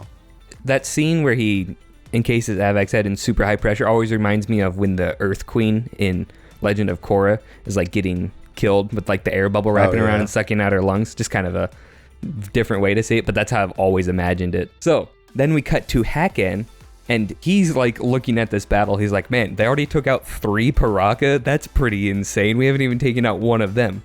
But this alludes to his plan at the beginning of the book where he's like, I know how to take out Brutaka. And he has a special Zammer sphere that he crafted using some of Vezok's power, because Vezok's just everyone's punching bag. It's so true. Yeah. And he's like, I've been waiting to use this, but unfortunately Brutaka's buried, so I can't shoot him. Now, if you know what Vezok's power is, it's the ability to absorb. You can take a guess what the Zammer sphere does. And so he's just waiting as like the Toa just keep beating Piraka as they go. And he starts stalling Jala, who's coming to attack him. He's like, oh, starts saying a bunch of random stuff, whatever. And then Brutaka eventually claws his way out. His head pokes up, and immediately he's like, blam, and shoots the Zammer sphere at Brutaka. Nice. And it's funny, across the room, Thok sees what's going on, and because he knows what's the plan, and he's like, okay, I'm not letting Hakan get away with this. So Thok, he's the white one, by the way, he starts booking it over to Hakan and dives and grabs like his leg at the very moment, so that when the Zammer sphere hits Brutaka, it transfers all of his power into Hakan and Thok. And this is where the battle takes a massive turn. Yeah. Because everyone stops and looks at it. Because they're like, this is not good. Yeah. And the dialogue here between Hakan and Thok is so funny. Because Hakan's like, with this power, I can destroy everyone in this room. And Thok is like, well, with our power, you would have taken it all if I hadn't noticed you. He's like, yes, Thok, that was very good. Now we have all the power. They're so dumb. Yeah. Like the constant power struggle between the Piraka is so funny. Well, it's so funny because they hilarious. constantly betray each other, but none of them take it personally. Like, they don't Yeah. mind. It's It's just like like, it's just business. Yeah. they're like, I will do the exact same thing 5 seconds later. So now they are powerful enough to just wipe everyone out, and they knock all of the Toa out. Hakan just brain blasts them in one massive sweep. And then Thok brings the entire Piraka fortress to life with his ability, and that starts just grabbing everyone with hands and restraining them. Once everyone's knocked out and restrained, they head off to go and find the Mask of Life. And they actually know where to look because Brutaka, when everyone was knocked out, he wasn't knocked out. So they interrogated him for information, and like the loser, Brutaka gives it up so they know where to go find it. In the meantime, the Matoran resistance went looking for the Nuva in other parts of the stronghold. So that's where they went off to because they weren't going to contribute very much to that fight. Right. Nuperu was the only one not in the fortress because he was flown out to take out Zaktan. So he comes back and he's like, what the heck happened here? Like everything's all messed up. Everyone's unconscious. And then Axon shows up and he's like, I'm going to go stop the Piraka. But the Toa are waking up now and Jala's like, no, we can go stop the Piraka because it's our destiny, right? That's his kind of, he's like, I feel this is something we need to do. This is our mission. And so Axon says he's going to stay behind. And they're like, oh, in case we fail? He's like, no, in case you succeed. Because if you get that power back from Brutaka, it's going back into Piraka, right? Which I'm like, oh, yeah. So, like, even if they do get the power away from Hacken and Thok, they're still in a bad situation. So I thought that was just a cool line. So is Brutaka just unconscious there? No, he's conscious. He's just still half stuck in the crevice. Oh, and he's also super weak. Yeah, he has no power. Yeah. So the Piraka are like, wait, we can actually make a Zamersphere to reverse the effects of the Brutaka transfer Zamersphere. The Piraka said that. Said that. The Piraka said this that. Gotcha. because they want to bargain for the freedom, because they're like, we'll help you. And the Toa are like, no, like, you guys are evil. We're going to keep you imprisoned here. Right. So that's their bargain for freedom. So they end up making the sphere. So then all the other 4 Piraka and the Toa go to fight Thok and Hacken and get their power back. Get Brutaka's power back. So before they go, though, Kongu uses his mask of telepathy to sense that the vat is alive and is pure evil. Nice. Yes. So I always like that, because Kongu's just like, this is crazy. But before they go, Axon gives them a special Zamersphere and tells them that if they're going to go to the Mask of Life, there are going to be guardians who block the unworthy. And he's like, this will help you get past some of the guardians, but he's going to stay behind still, just in case Brutaka wakes up. So that's when that scene ends, and that's when we go to the perspective of Hacken and Thok. And this is where I just want to say, guys, read the books, because these characters are so fun. They're just a joy to read about, because they're just straight up pure evil and conniving and just completely self-interested. It is hilarious. It is very funny. It's like such a drastic difference from what every other villain group has been up to this, because they're all just like single-minded, like focused. Yeah, either like, they're driven. actual hive minds or robots, or hive-minded robots in the case of the Vaki. Right. And now suddenly you have these extremely self-centered, like very intelligent, but like, they all have their own individual goals as opposed to like one goal. Yeah, very humanoid, human-like villains. Exactly. So Hacken and Thok are going towards the Mask of Light location, and immediately Thok is like, Hacken's back is turned. I can betray him. And so right before he's about to attack Hacken turns around and blasts Thok, because he's like, yeah, I knew what you were going to do, because I was going to do the same thing. So Hacken's power like makes a bunch of sparks, and it starts setting the forest on fire. And Thok counters by using his power to bring inanimate objects to life by bringing everything nearby in life to life, including the flames. So there's just a bunch of like sparks and fire advancing towards Hacken, who can't mind blast them because, whatever. And if he shoots more fire at him, Thok can just bring more fire to life, which I think is really cool just as a concept, like bringing fire to life. That always invokes something in me. But we are shown Thok has a limit to his power, in that the stuff he brings to life has to be within line of sight. So Hacken eventually gets the stuff out of line of sight. It goes inanimate, and they kind of disengage and split up as they're looking for better opportunities to hit each other. So as they're going around, Thok finds Hacken first, and he uses his Spellbinder vision on him, which just completely disorients him and has him fall face first in the mud. This is pretty much a KO scenario, because Thok just walks up and he's like, I'm just going to beat the tar out of him or freeze him or kill him or whatever. And so Hacken laying face down is like, there's nothing I can do. He literally says, like, he's gritting his teeth. But then he's like, wait, we're on a volcanic island. I have heat vision. So if I just shoot straight down, he shoots straight down and he finds a massive natural gas pocket, which is common on volcanic islands, and it blows up a massive part of the green belt. Because that's where they are. Like, it literally just eviscerates, like, a part of the island, which is so funny. And so, obviously, the Toa and Piraka see this from wherever they are in the island, because it's just this gigantic explosion. But Hacken and Thok are so powerful, they both survive. Which is so funny to me. Yeah. I mean, Brutaka would survive, so it makes sense, right? So, the other Piraka find and engage Hacken, but they they don't succeed because they're just straight up not powerful enough. although they are pressing him pretty well until Thok shows up and defeats them. So that's all the Piraka now down and out of the fight, leaving it to just the Toa to take on these superpowered monsters. And so then the Toa show up and Thok attacks them. He shoots his ice beam first though, and this is where it gets funny because as he's shooting the ice beam, Holly shoots her water beam infused with lightning, which connects with Thok's ice, but the lightning keeps on traveling through and just jolts the heck out of him. Nice. Which I'm like, that's really smart. And the ice beam is from his weapon, right? Yes. Yeah. And he gets like turbo zapped and knocked out, so that's Thok temporarily out of the fight. But Hakken manages to hold off, and Thok wakes up. They regroup and start just wrecking shop on the Toa. They take down the Piraka again, who have gotten up. There's a lot of getting knocked down and getting back up in this book. A lot of it. Like, people get knocked down, and then one Greg later, they're back up ready to fight. Guys be tub-thumping all over the place. Yeah. So, Radak, Avek, Kongu, and Nupru are all taken down.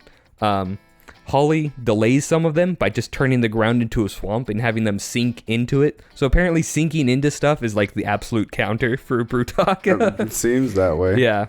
But he is saved because Hakken pulls them out of the water, and now the two are united. Like, we're going to work together without betraying each other for the next 2 minutes or so until we beat everyone, right?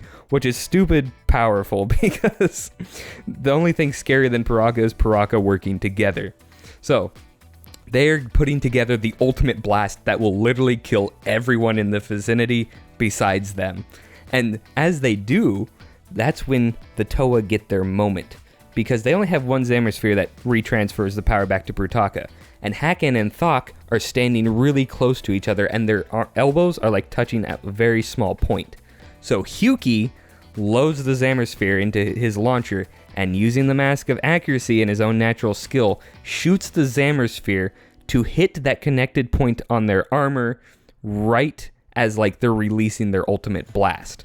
So it siphons out most of the power of the blast, making sure when everyone gets hit by it, they survive, but they're all like severely knocked out and damaged, but they're not dead. And when all the energy is transferred, Brutaka gets it back, and Hakken and Thok pass out because they just lost like 2 nukes equivalent of power. Like, I can't tell you how powerful Brutaka is. He's stupid busted. So, everyone's there is unconscious now, and the only people who are unconscious are the Matoran resistance, who are still scoping around, and Axon, and now fully powered Brutaka. And so now Axon's like, dang it, gotta fight this guy. But that doesn't happen in this book. And then the Toa they get back up, they're refreshed, they're renewed, and they find that the Piraka have all woken up and are heading down into the newly revealed cave that leads to the Mask of Light. Newly revealed because of the massive explosion? Yes. It literally blew off all the foliage on that part of the island. So like, it's just a cave sitting there. It's not covered by anything. So that's where the book ends, and that's where we'll end the events for now, because we'll do Voyage or Legacy of Evil and Inferno later on in separate videos. So, wait, I have yes, a question. Where did the Matoran resistance go during the fight? To free the Toa Nova. Okay, did we mention that? Yeah, I did. Oh, okay. I just got lost in the shovel. Sorry. So during the whole time, they were looking for the Toa Nova. Cool. Yep. And, spoiler alert, they find them. Yeah. But they're all dead. Yeah. We're all dead. So, overall thoughts on the Toa Inika. Technically, Inika or Inika is correct. Yeah, that's what Sam and I were just talking about that earlier. Because in the commercials, they say Toa Inika. And I'm like, that doesn't seem right to me. In the Biological Encyclopedia, the pronunciation says Inika. And Greg has commented on both. Mm-hmm. So. Classic Greg. Classic Greg. Yeah. So this is something that one of our viewers pointed out. What's interesting is that in this wave, the Piraka cannot use their Zamospheres on the Toa, and the Toa will not use their Zamospheres on the Piraka, and so the only ones they use it on are the Matoran. Mm-hmm.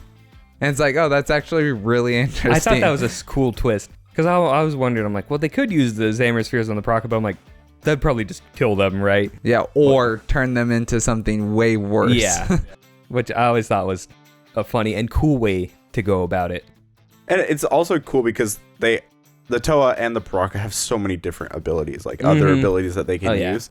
Kind of cool. It kind of forces them to do other things. Yeah. And I think in this series, more so even than previous ones, the creative ways that they do things is just so cool. Yeah. Like you get to see almost everyone use at least one of their abilities at one time, right? So like, I think only Avek's like telescopic vision and Radak's heat tracking vision are like the only two we don't see in like this whole wave, which is really cool because for once Greg made a billion different powers and actually got to use the billion different powers. Especially that prison one. He loves that Avek's one. prison is just it's overpowered. It's overpowered. Just take one person out of the fight.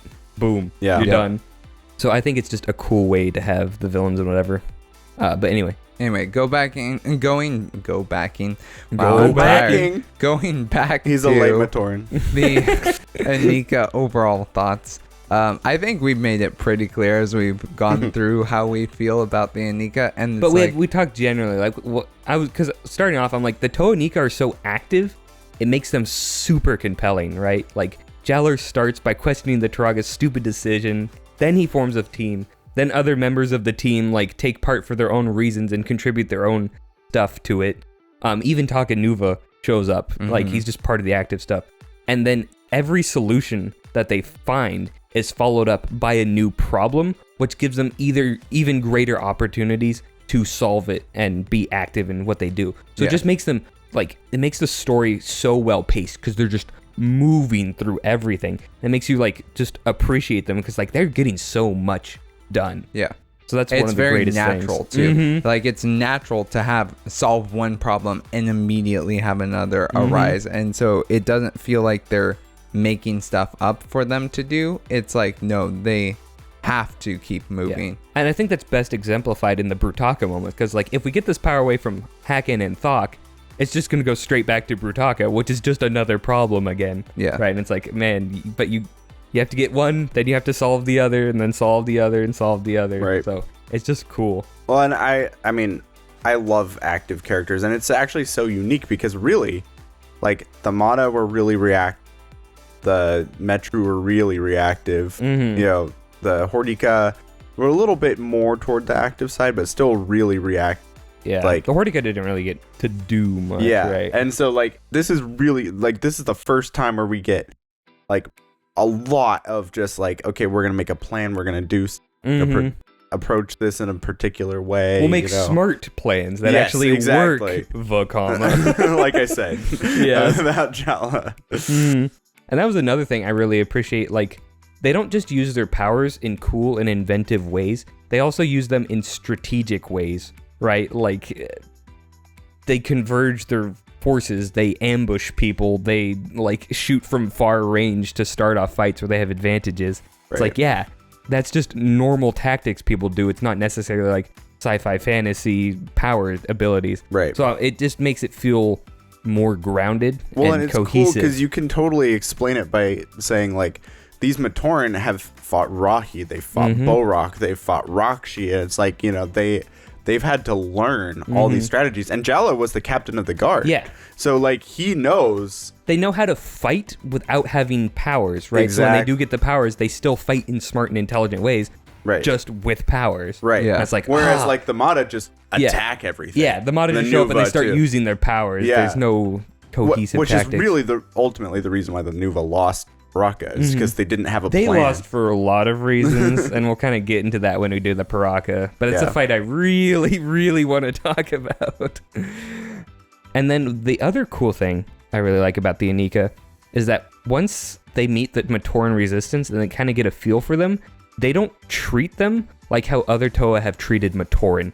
They treat them like equals, not as like lesser beings, which we never really see in the story ever again, really. Like, this is pretty much the only time, and I think it's a perfectly logical conclusion given that they're newly formed Toa and that when they were Matoran they had respect for Matoran and wanted them to be more active and able to participate. So when they get to Voinui and they find the Matoran resistance who are active and willing to take out and take on the Piraka, it's like that's what they wanted, so they'd feel so much kinship and familiarity with them and see them as peers. I think also there's the aspect of them having contention with the Turaga, like with their elders, the higher ups, right?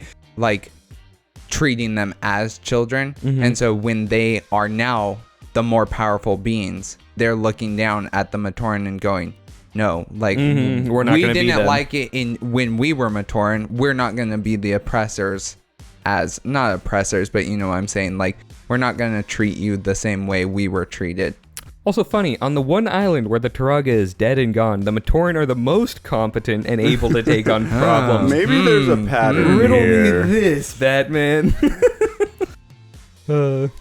So I just thought that was all super interesting. You know, that's things. actually a very consistent pattern now that I'm thinking about it, even moving forward. So Yeah. Yeah, that is pretty funny, actually. Any more thoughts before we go into a bit of Chronicler's Corner? Nope. Okay. You are now entering the Chronicler's Corner. The following content may not be appropriate for viewers unaware or unacquainted with the wider Bionicle lore, as major plot points and reveals will be spoiled. If you wish to avoid this section, skip to this time in the podcast. 1 hour, 33 minutes, 6 seconds. Viewer discretion is advised.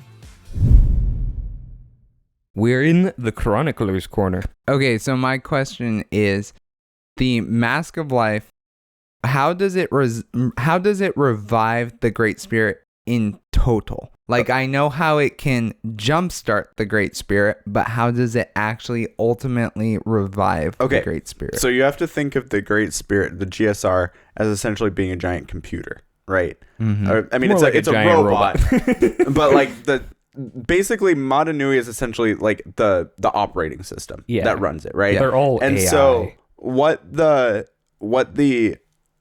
Mask of Life does is it basically reboots the operating system. That's its whole purpose, right? So, well, it has two purposes. One is to essentially reboot the operating system, right? It's like there's a virus, it's causing the computer to slow down and eventually it's going to die, right? And so rebooting it like kind of kickstarts everything back, right?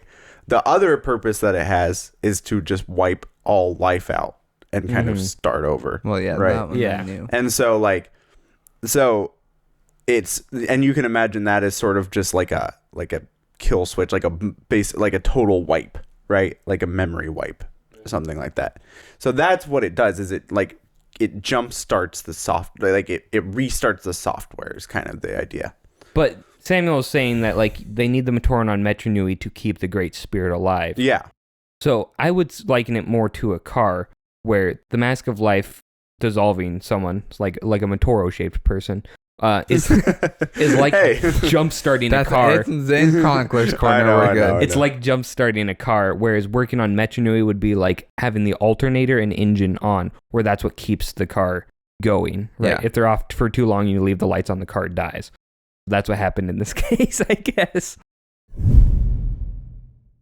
You are now entering the community portion of the podcast. In this section, we showcase some of our favorite creations from talented and passionate members of the Bionicle fandom.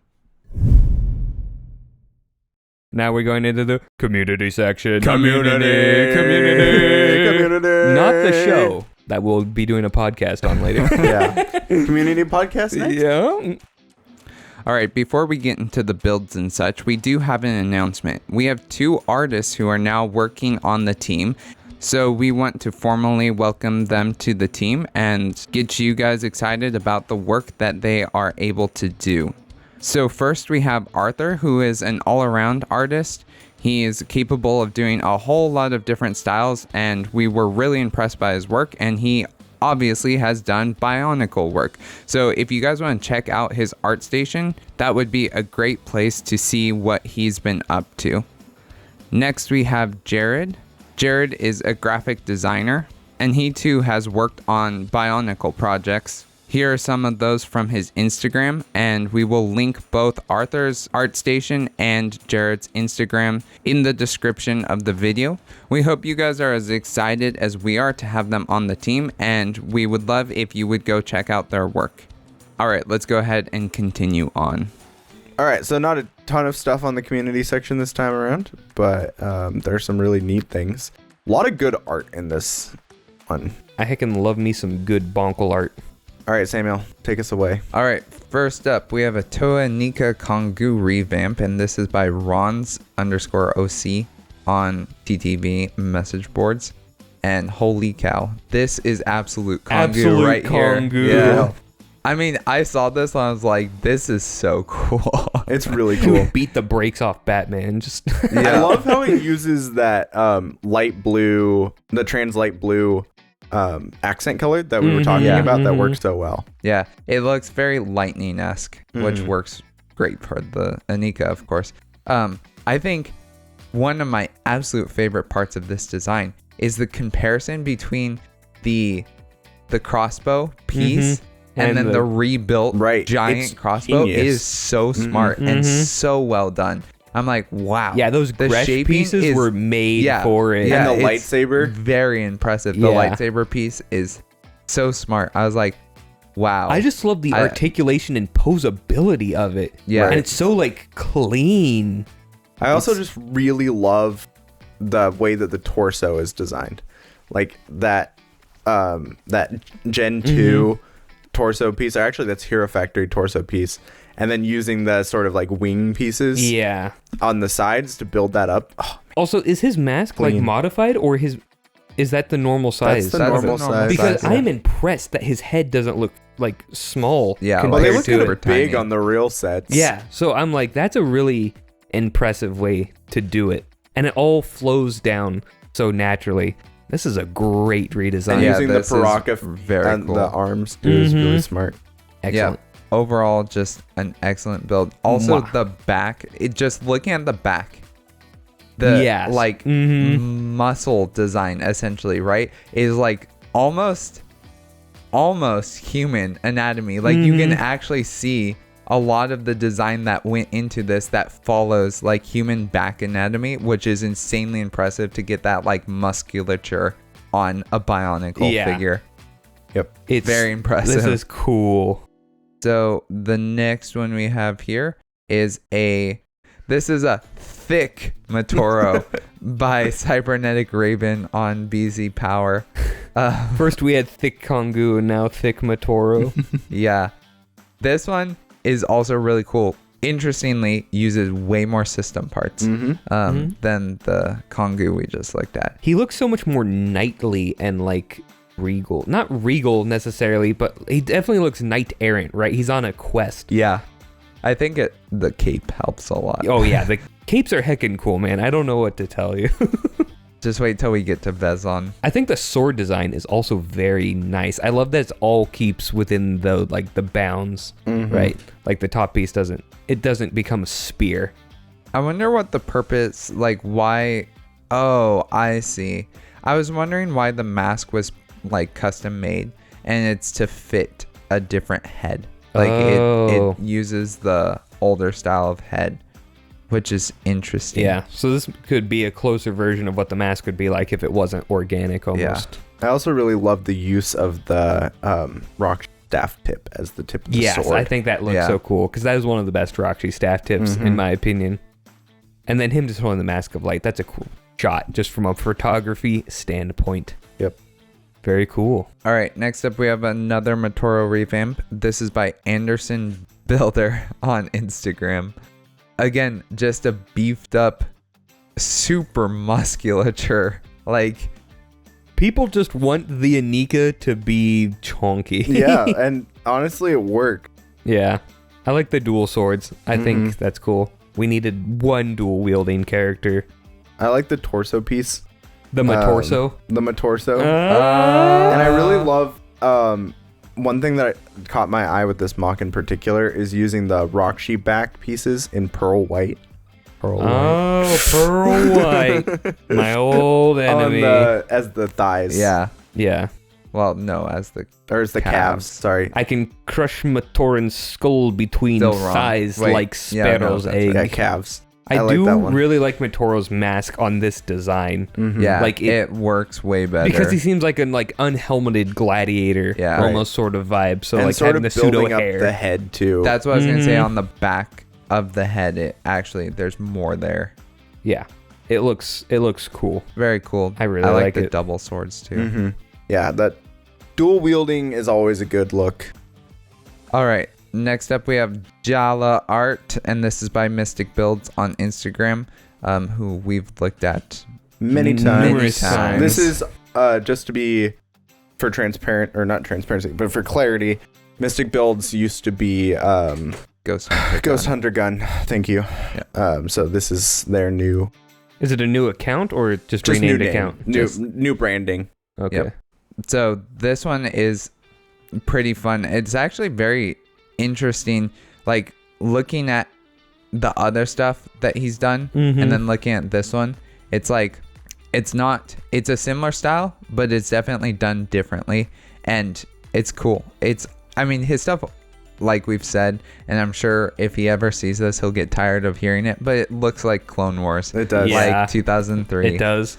Genndy I do Clone like the Wars. battery packs on the back of Jala, like just like giving that Inika charged feel. Right. You know what he looks like? He looks like a commando droid if it was in Clone Wars. Yeah, Yeah. you're kind of right. Yeah. And if he was Jala from From Bionicle. Now the I next forgot the name of Bionicle for a second there. I'm like, what is that franchise? It's about the robot guy. the next one is also by Mystic Builds. Yeah, so this is just a bunch of cool Inika drawings. But dude, the Nuperu in this has my heart. You have to see this. That is really cool. It's His so drill. cool. His drill is insane. Oh, that is sick. Right? And it's an actual drill. It's not Yeah. a 5-point abstraction of what a drill could be. And and making him orange. So many people do this, is the orange accent. Well, but for it makes Nuperu, sense with and it Nuperu because looks- yeah. originally he was orange. I know. Yeah. I'm not denying that it doesn't look good. I'm saying that it's a smart choice. Yeah, it's so And I good. love the giant claw hand. Yeah. Like, perfect. Yeah. And These are all just... I genuinely love all these designs, but the other one that I really love is Matoro. Because this, to me, is exactly how Matoro feels in my mind, right? He's so, like, heroic, but that kind of, like, the lean heroic, you know? like that, he's like... definitely a mobile fighter, almost Kopaka-esque in Yeah. that way. Yeah, exactly. And he's got the koalas scarf. Yes! I love the Toe of scarves. Ice need the scarves, guys. Dude, Bionicle just needs more cloth. Like, Yeah. you know, it works so... Every time I see it, I'm just like... I also really so like good. Kongu, the spotter reticle on his eye, and the massive crossbow. It's like, Yes. that thing is going to punch through solid matter, I'll tell you that. And once much. again, Garf. And then Thomas Huki has the big old laser axe. Dude, So I good. love how large Huki is in this. Like, Yeah. Yeah. I think this is what Huki's design should have gone for I agree. in the set. Like, big, broad, like an athlete. This guy can move. I Right. cannot sing the praises of these designs enough. Yeah, like these truly. are really cool. Like animated series level of we need these on the screen now. Yeah, I desperately need to see a animated style of this. Very, very cool. All right. Coming up, we have... Coming Sick- up next on the Barraki Talk Yeah, Show. exactly. Sick New Brew by Naka.karat on Instagram. Yeah, who so we've also looked at A before. lot of these on Instagram this time around. Yeah. Instagram hasn't gotten enough love lately. It's true. The chainsaw... What is... It's like a massive Dude, chainsaw. chainsaw sword. And then the Wolverine Chainsword. claw. I heckin' love this new brew design.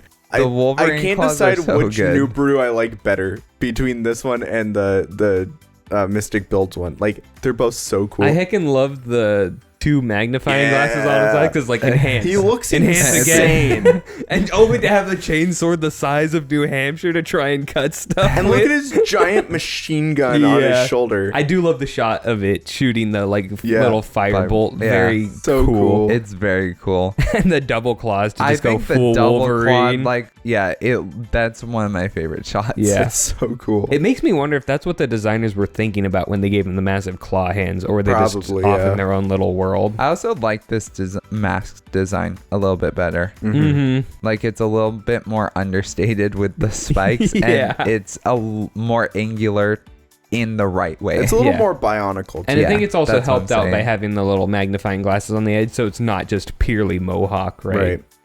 So, yeah, this is sick. I love him stepping on Avek as well. It's just funny. Get wrecked, Avek. Yeah. All right. Dope Anika team photography by Dane with no name. Who I think we have also looked at. Is We there just saw nothing the new under the sun? Yeah. This one's it's as far as I can tell, yeah. this is just photography of the actual sets, but Yeah. it's done very well. Because they're standing in front of the fence that in their like promo trailer images shoots all the Xammer spheres. Yeah. Move along. I don't even have to hear it.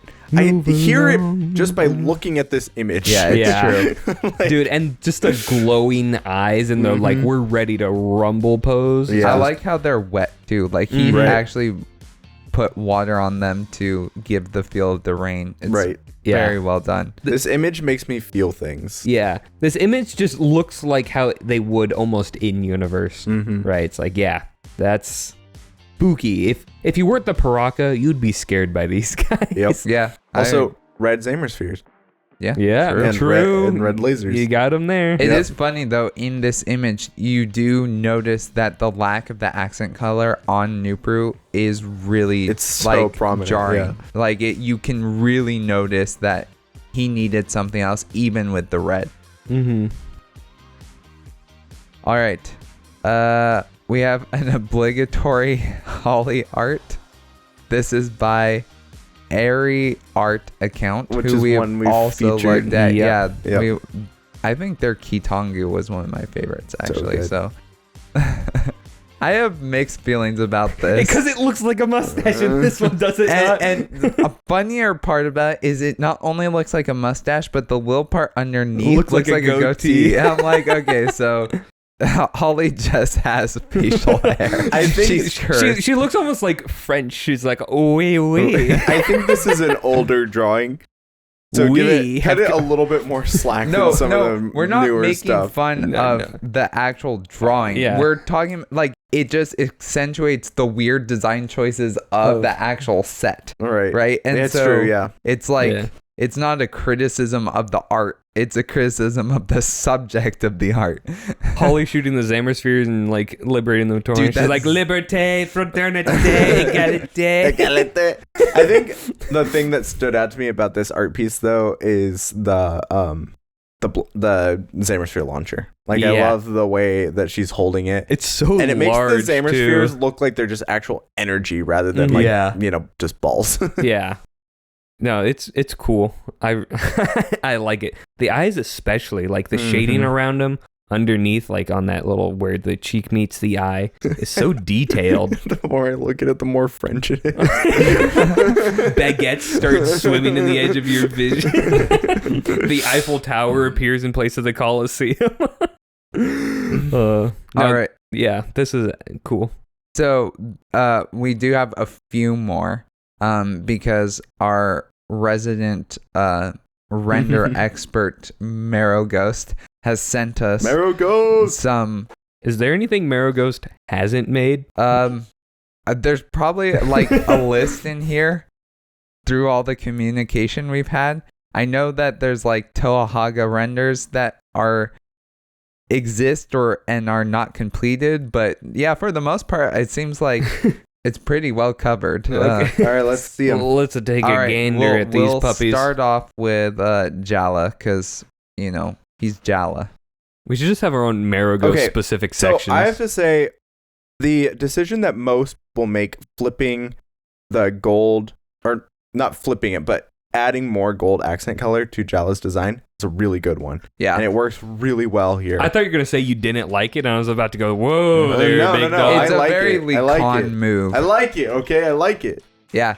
I think it works really well here, and the Jala mask design is much better. Yeah. Yeah. I do appreciate It doesn't look Pretty like much anything Red is better. Skull. the, Yeah. the shield totally gives me why can I not think of it? What the Master Shield? What's it called? Is it called the Master Shield? Master Shield in Oh, Legend of from Zelda? Zelda? It's called... Yeah. Shoot. The What the heck is it called? there's the Master Sword. Yeah, it's and not the called shield the Master It Shield. kind of looks like the a Hylian Rooney. shield. High, That's, I think, what it's It called. looks like Hold a on. Rooney's Rotuka shield because it got that gold and it has similar design yeah, it has shapes the and same language. design. I'm just talking specifically about like the Yeah, it's called the Hylian shield. okay, the choice of adding the graphic on it, like the design. Overall, very good. I like it. Mm-hmm. Next up we have Kongu. Ooh. Interesting Whoa, choices purple. for Kongu. He looks like The the Basil purple the looks Bat good. Lord. What? Doesn't he? No. I 'Cause mean, sort of. He's got actually. like the bat ears behind. He kind of has that helmeted look like Basil does with the two eye slots. He's got like the cape sort of looking thing. He's got the pose, the menacing villain colors. It's Basil the Bat Lord. You're insane. I'm not getting that at all.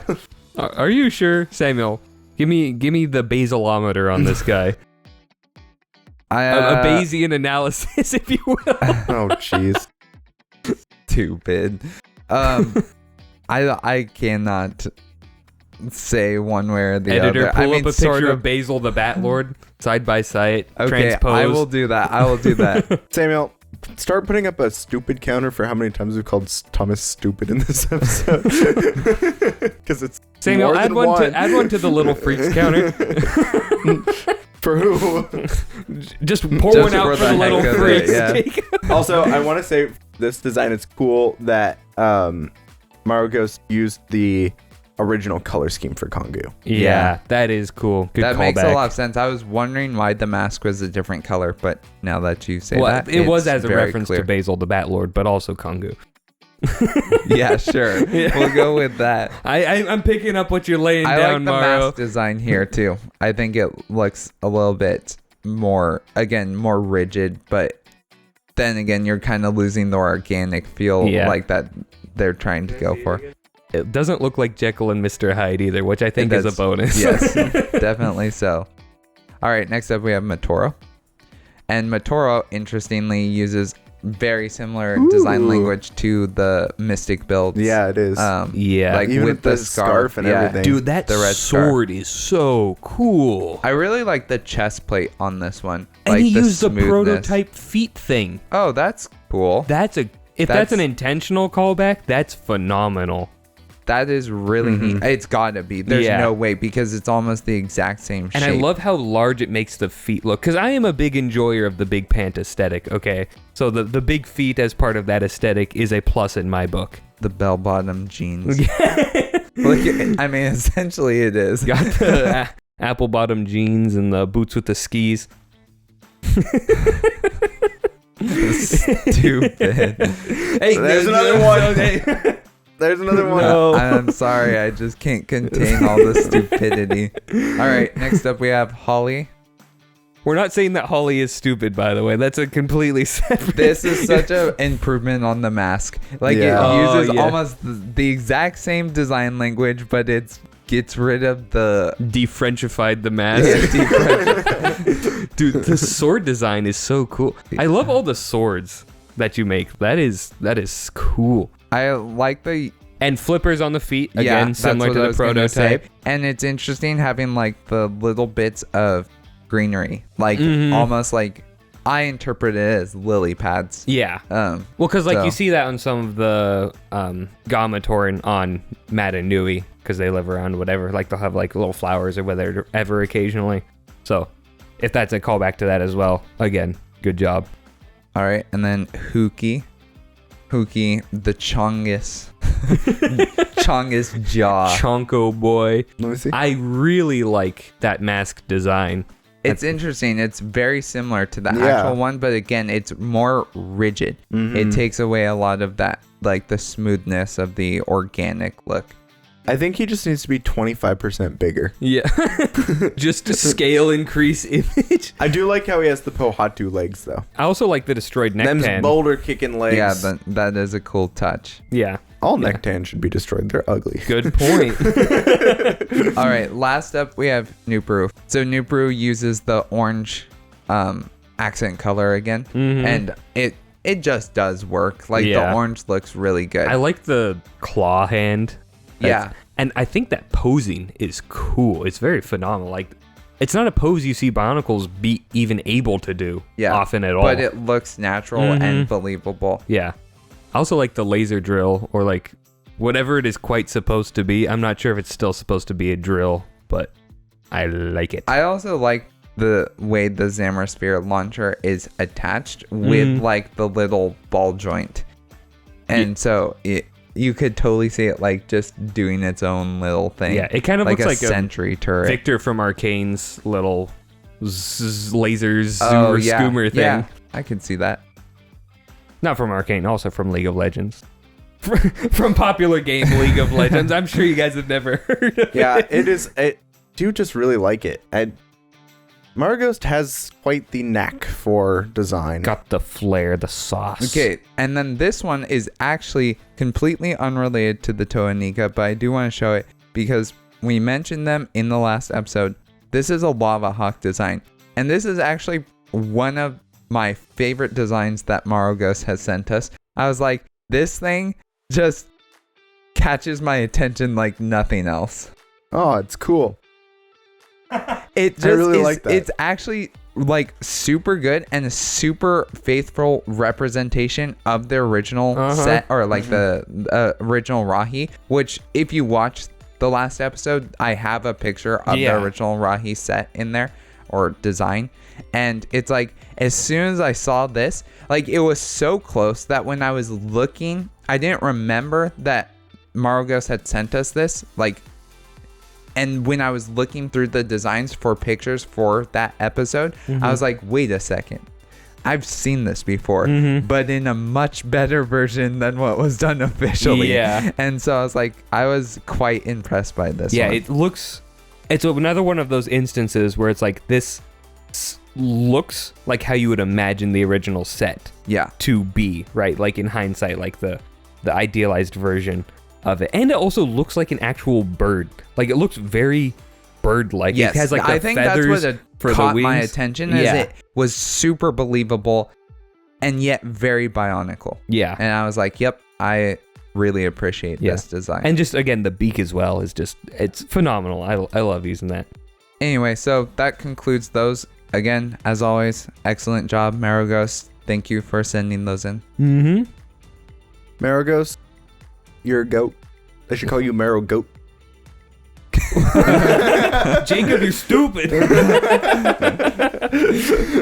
I deserve that one.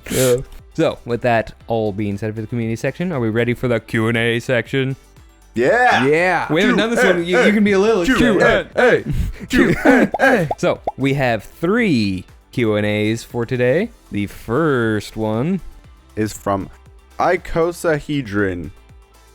This is not a serious question. So you know it's going to be serious. The Piraka got eye powers because one of their gimmicks is glowing eyes. But since they also have glowing teeth, do you think that they should receive unique powers? First off, what do you guys think? I feel like they don't really need teeth powers, but you know what? The more I think about it, the less I like thinking about it. Here's my thought. I think if it glows, it gets a power. So the Toa Inika's faces? Yep. Genius. Yeah. They have a mask power and a face power. Holly's face power is making everyone not want to look at her face. What? Because they can't look at her face. But they don't want to. She's the only one we know of that takes off her mask. Yeah, none of the others glow. It's only Holly. We don't know. That's her face power. Possible. That would be really funny. It turned out no one else glowed, just her. Yeah. They're like, mine transmutes rocks into diamonds. She's like, what? Okay, that is what. So then for the second part of this question, they said, do you think you should also receive unique teeth powers? Because they give suggestions. Yes, they do. And here are their suggestions. But none of them are turning stone into diamonds. So how you cool have can they weird, be? like a truly weird fascination with this all of a sudden. At Fine. least he didn't mention that one place. I was going to say turning stone into New Hampshire would be a little more interesting. Matanui, have mercy. That poor boy. guy. Imagine you have stones pointed towards your enemy, you turn them into New Hampshire, and they instantly shoot off into space like a rocket. What? Because how Voyanui was like New Hampshire. Yeah. It's the layers to this joke are infinite. The humor is non-existent. It's perfect. Okay, so these are the power suggestions by icosahedron. First, we got Zactan. Nano infection. When he bites target, some protodytes stay inside the holes, drilling further and disabling regeneration, which I think is pretty cool. So this one's interesting because he can already pseudo do that because he can move protodytes in you through wherever they can fit. But having them disabling regeneration is a really cool gimmick to it. Yeah. That I think sets it apart. So I think that would actually be a cool teeth power to have. Like it. I could see this being canon. Next up, we got Vezok. Poison storage. Ooh. The teeth can absorb consumed toxins, saving Vezok from their effects and injecting them as venom, which is pretty cool and also very goes with his power set already. Yeah, I like that. That's what I was Able to wondering though. absorb. Wouldn't his power set already cover this? Not really, no. Yeah, but I was thinking more about no, Radak's power set would cover this. Yeah. So I think that is a cool thematic power to have for him. Let me just keep adding on to the sentence. So this one, Thok has limb reanimation, Yeah. and body parts that Thok bites off enemies can come to life and help him in combat. And the person who asked the question said, I'm sure Lego would have no issues with this. No, they'd be fine. In fact, I think they would be supportive because it would encourage you to rip your bionicles apart. It'd encourage you to rip your own arms off. To see if it would work. Come on, move. Why did you bite your brother's arm off, little Jimmy? I just wanted to see if it would regenerate under my control. Why does Jimmy sound like that? Jimmy's a 4-year-old man in his mom's basement. His name is just Little Jimmy. Now this one would be funny, although if Doc bites a limb off and it becomes an inanimate object, I think he could just regenerate it with his normal power. I would agree. Although I think this is kind of implied to be a permanent ongoing thing, no thought required, in which case... No thought required. This could have a lot of really spooky implications. He just gets a few Matoran, just chows down, then has a bunch of hands and legs, like that Phineas and Ferb episode to throw at people. Wow. Yeah. So, Deep cut. yeah, spooky power. Next one, we got Radak, harpoon teeth. He can spit out his teeth, and when they pierce the target, summon them back along with the target, which honestly sounds pretty cool. This to one me. sounds I like so this one. funny because he's the tracker of the group, supposedly the tracker of the group. So imagine just walking around, then you get I imagine it when the Dai Li shoot their gloves to grab people, then they just earthbend them back. Right. That'd be Radak just shooting his teeth and pulling you straight back. Or it'd be the spiny lava ape shooting its weird harpoon tendrils at you. Okay, the next power we have is Hackens, and it's called Lie Through Your Teeth. When Hacken speaks with jaws closed, his speech is encrypted by the vibrations of his teeth to make it immune to the Kanohi Road's lie detection. So this is probably my second favorite ability, teeth ability, but I don't think it should be able to fool the Kanohi Road. No, I like it because it's not even...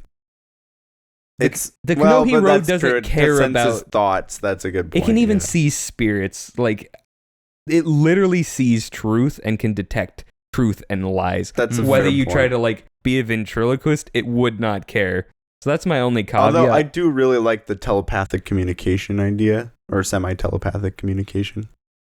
What? Oh, never mind. That is not what it was saying. Jacob's Okay. just making No, stuff. no. Never mind. And you wonder why when you ask ChatGPT a question and it just starts spitting out random answers where you're It's like, just that's copying Jacob? That's not What? true. Yeah, What? it's like it learned it from humans. Well, for whatever reason, I was thinking like when he does it, it's instead of it being like vocal, it's just like a thought. No, I think encryption just means he chooses one Yeah, target who automatically I decrypts got that now. Although would the target he chooses decrypt it also through their own teeth? Like, does their teeth rattling? And he's like, oh, I know the code now. Maybe. That'd be crazy. All right, the next one and possibly the best one is Avac's mouth portal. When Avac has to eat something very disgusting, he instinctively activates a dimensional gate between his teeth and sends the consumed item to the zone of darkness. However, he cannot activate his power on command. Now, I wonder if eating Thok would send him to the zone of darkness. Thok is pretty disgusting as a person. I don't know how he tastes, though. But I'm just imagining... That's a wild sentence. Avac's mom is like, eat your Brussels sprouts. He's like, but mom, I'm just going to send him to the zone of darkness. Chomp, chomp. Except he wouldn't chomp it because as soon as it went in, he'd just... Because it goes between his teeth. Good point.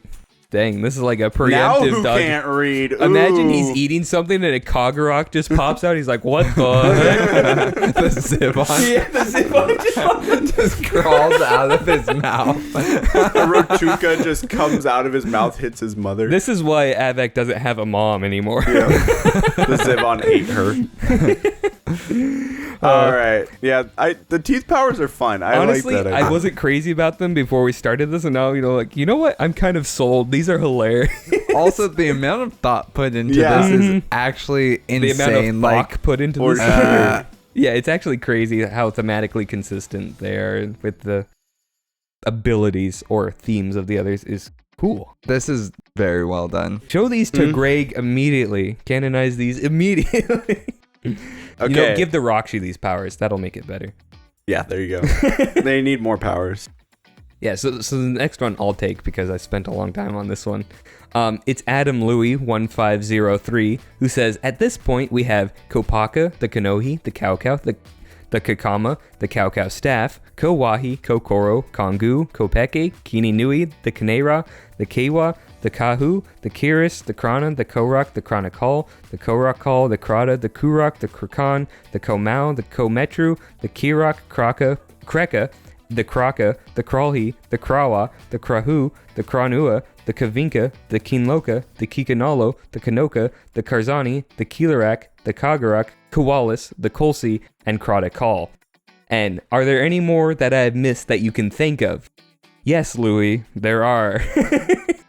They are the Kaden, Kalma, Kanea Bay, Kanohi Dragon, Kapura, Kardis, Kazi, Kitangu, the Karil, Kodan, Kofujaga, Kolhi, Korakva, Kolhi Ball, Kotu, Kratakal, Krakua, Kuma Nui, Kumu Islets, and the K-Rex.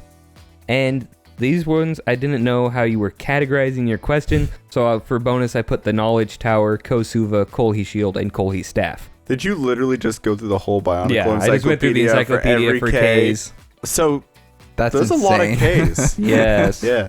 Okay, and then one last one I forgot about is Kirakori Nui. And Kopaka Nuva. It's the same Kopaka. I was not doing every variation of every name. These are all the unique ones. Wait, did we put the Kodan ball in here? I put Kodan. So, if there are any more Ks, everyone, please let me know, because I would very much like to. We'll find all the Ks. Yeah. All right, next question. From Queven McCann. Who we totally Will knew you- how to pronounce the first time we saw it. Will you guys ever cover fan projects once you finish up with the official stuff? There's plenty of stop motion, 3D animations, motion comics, and games out there. Stuff like the Shadowed 1 stop motion films, Noah Productions Year 6 and 7 stop motion films, Project Matanui Rising, the Mangai Project, the Bionicle Supercuts, and Masks of Power, just to name some of my favorites. I think, yeah, we will probably. Because I kind of answered this just in a comment.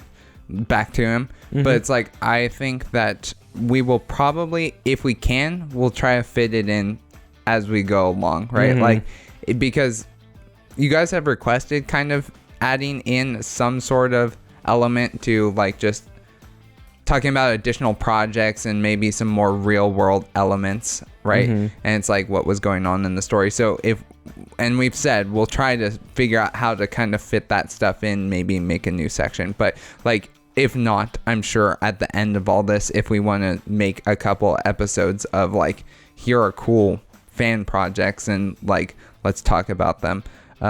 Because a lot of these are on our radar and have been like, we know a bit about them. Except for the Project Matanui people. We heckin' hate those guys. Yeah. That's a joke. That's a joke. Love Ice is like, I hate you. No, you guys are cool and you're doing some great stuff. And in case anyone is interested but didn't see their video, I saw this. They put out a call for help, not help, just recruiting more people for like animating like and artists, stuff. anybody who's interested in working with the project. And we'll link that on the video. Yeah. Too. So if you want to help them or are interested in what they're doing and want to see what you can do, go over to that video. They'll tell you all about it. Link in description.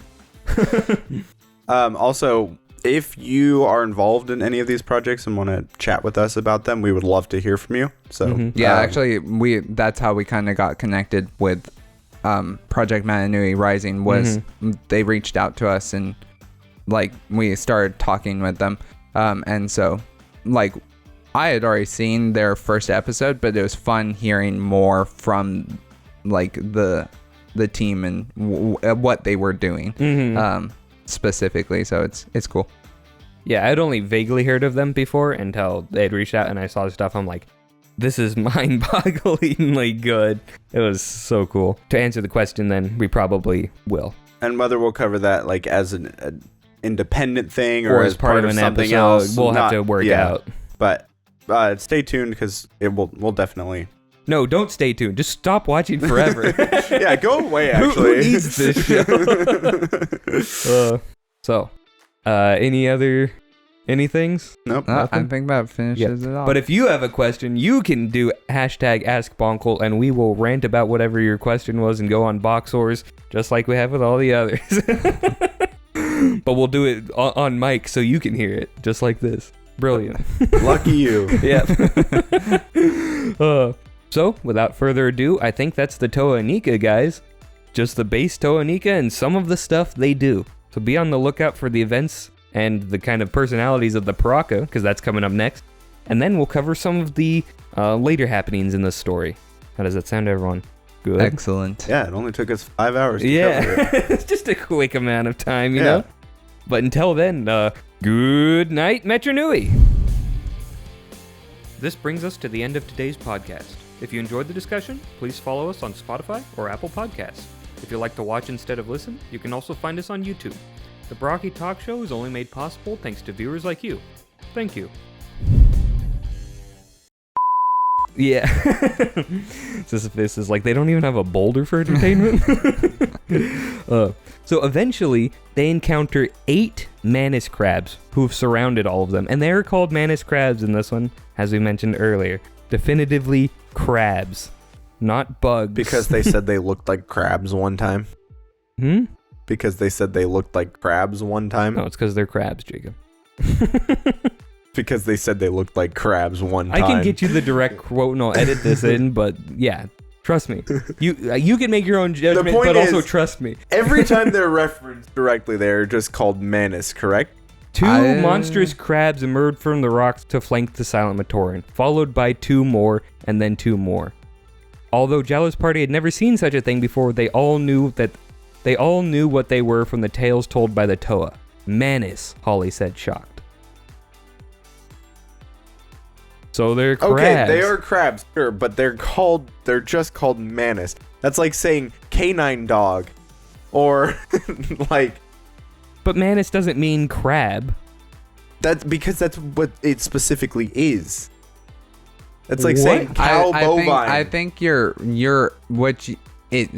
should be is Manus is a type of crab, so it'd be like saying that's a German Shepherd dog. Right. That's a German Shepherd canine.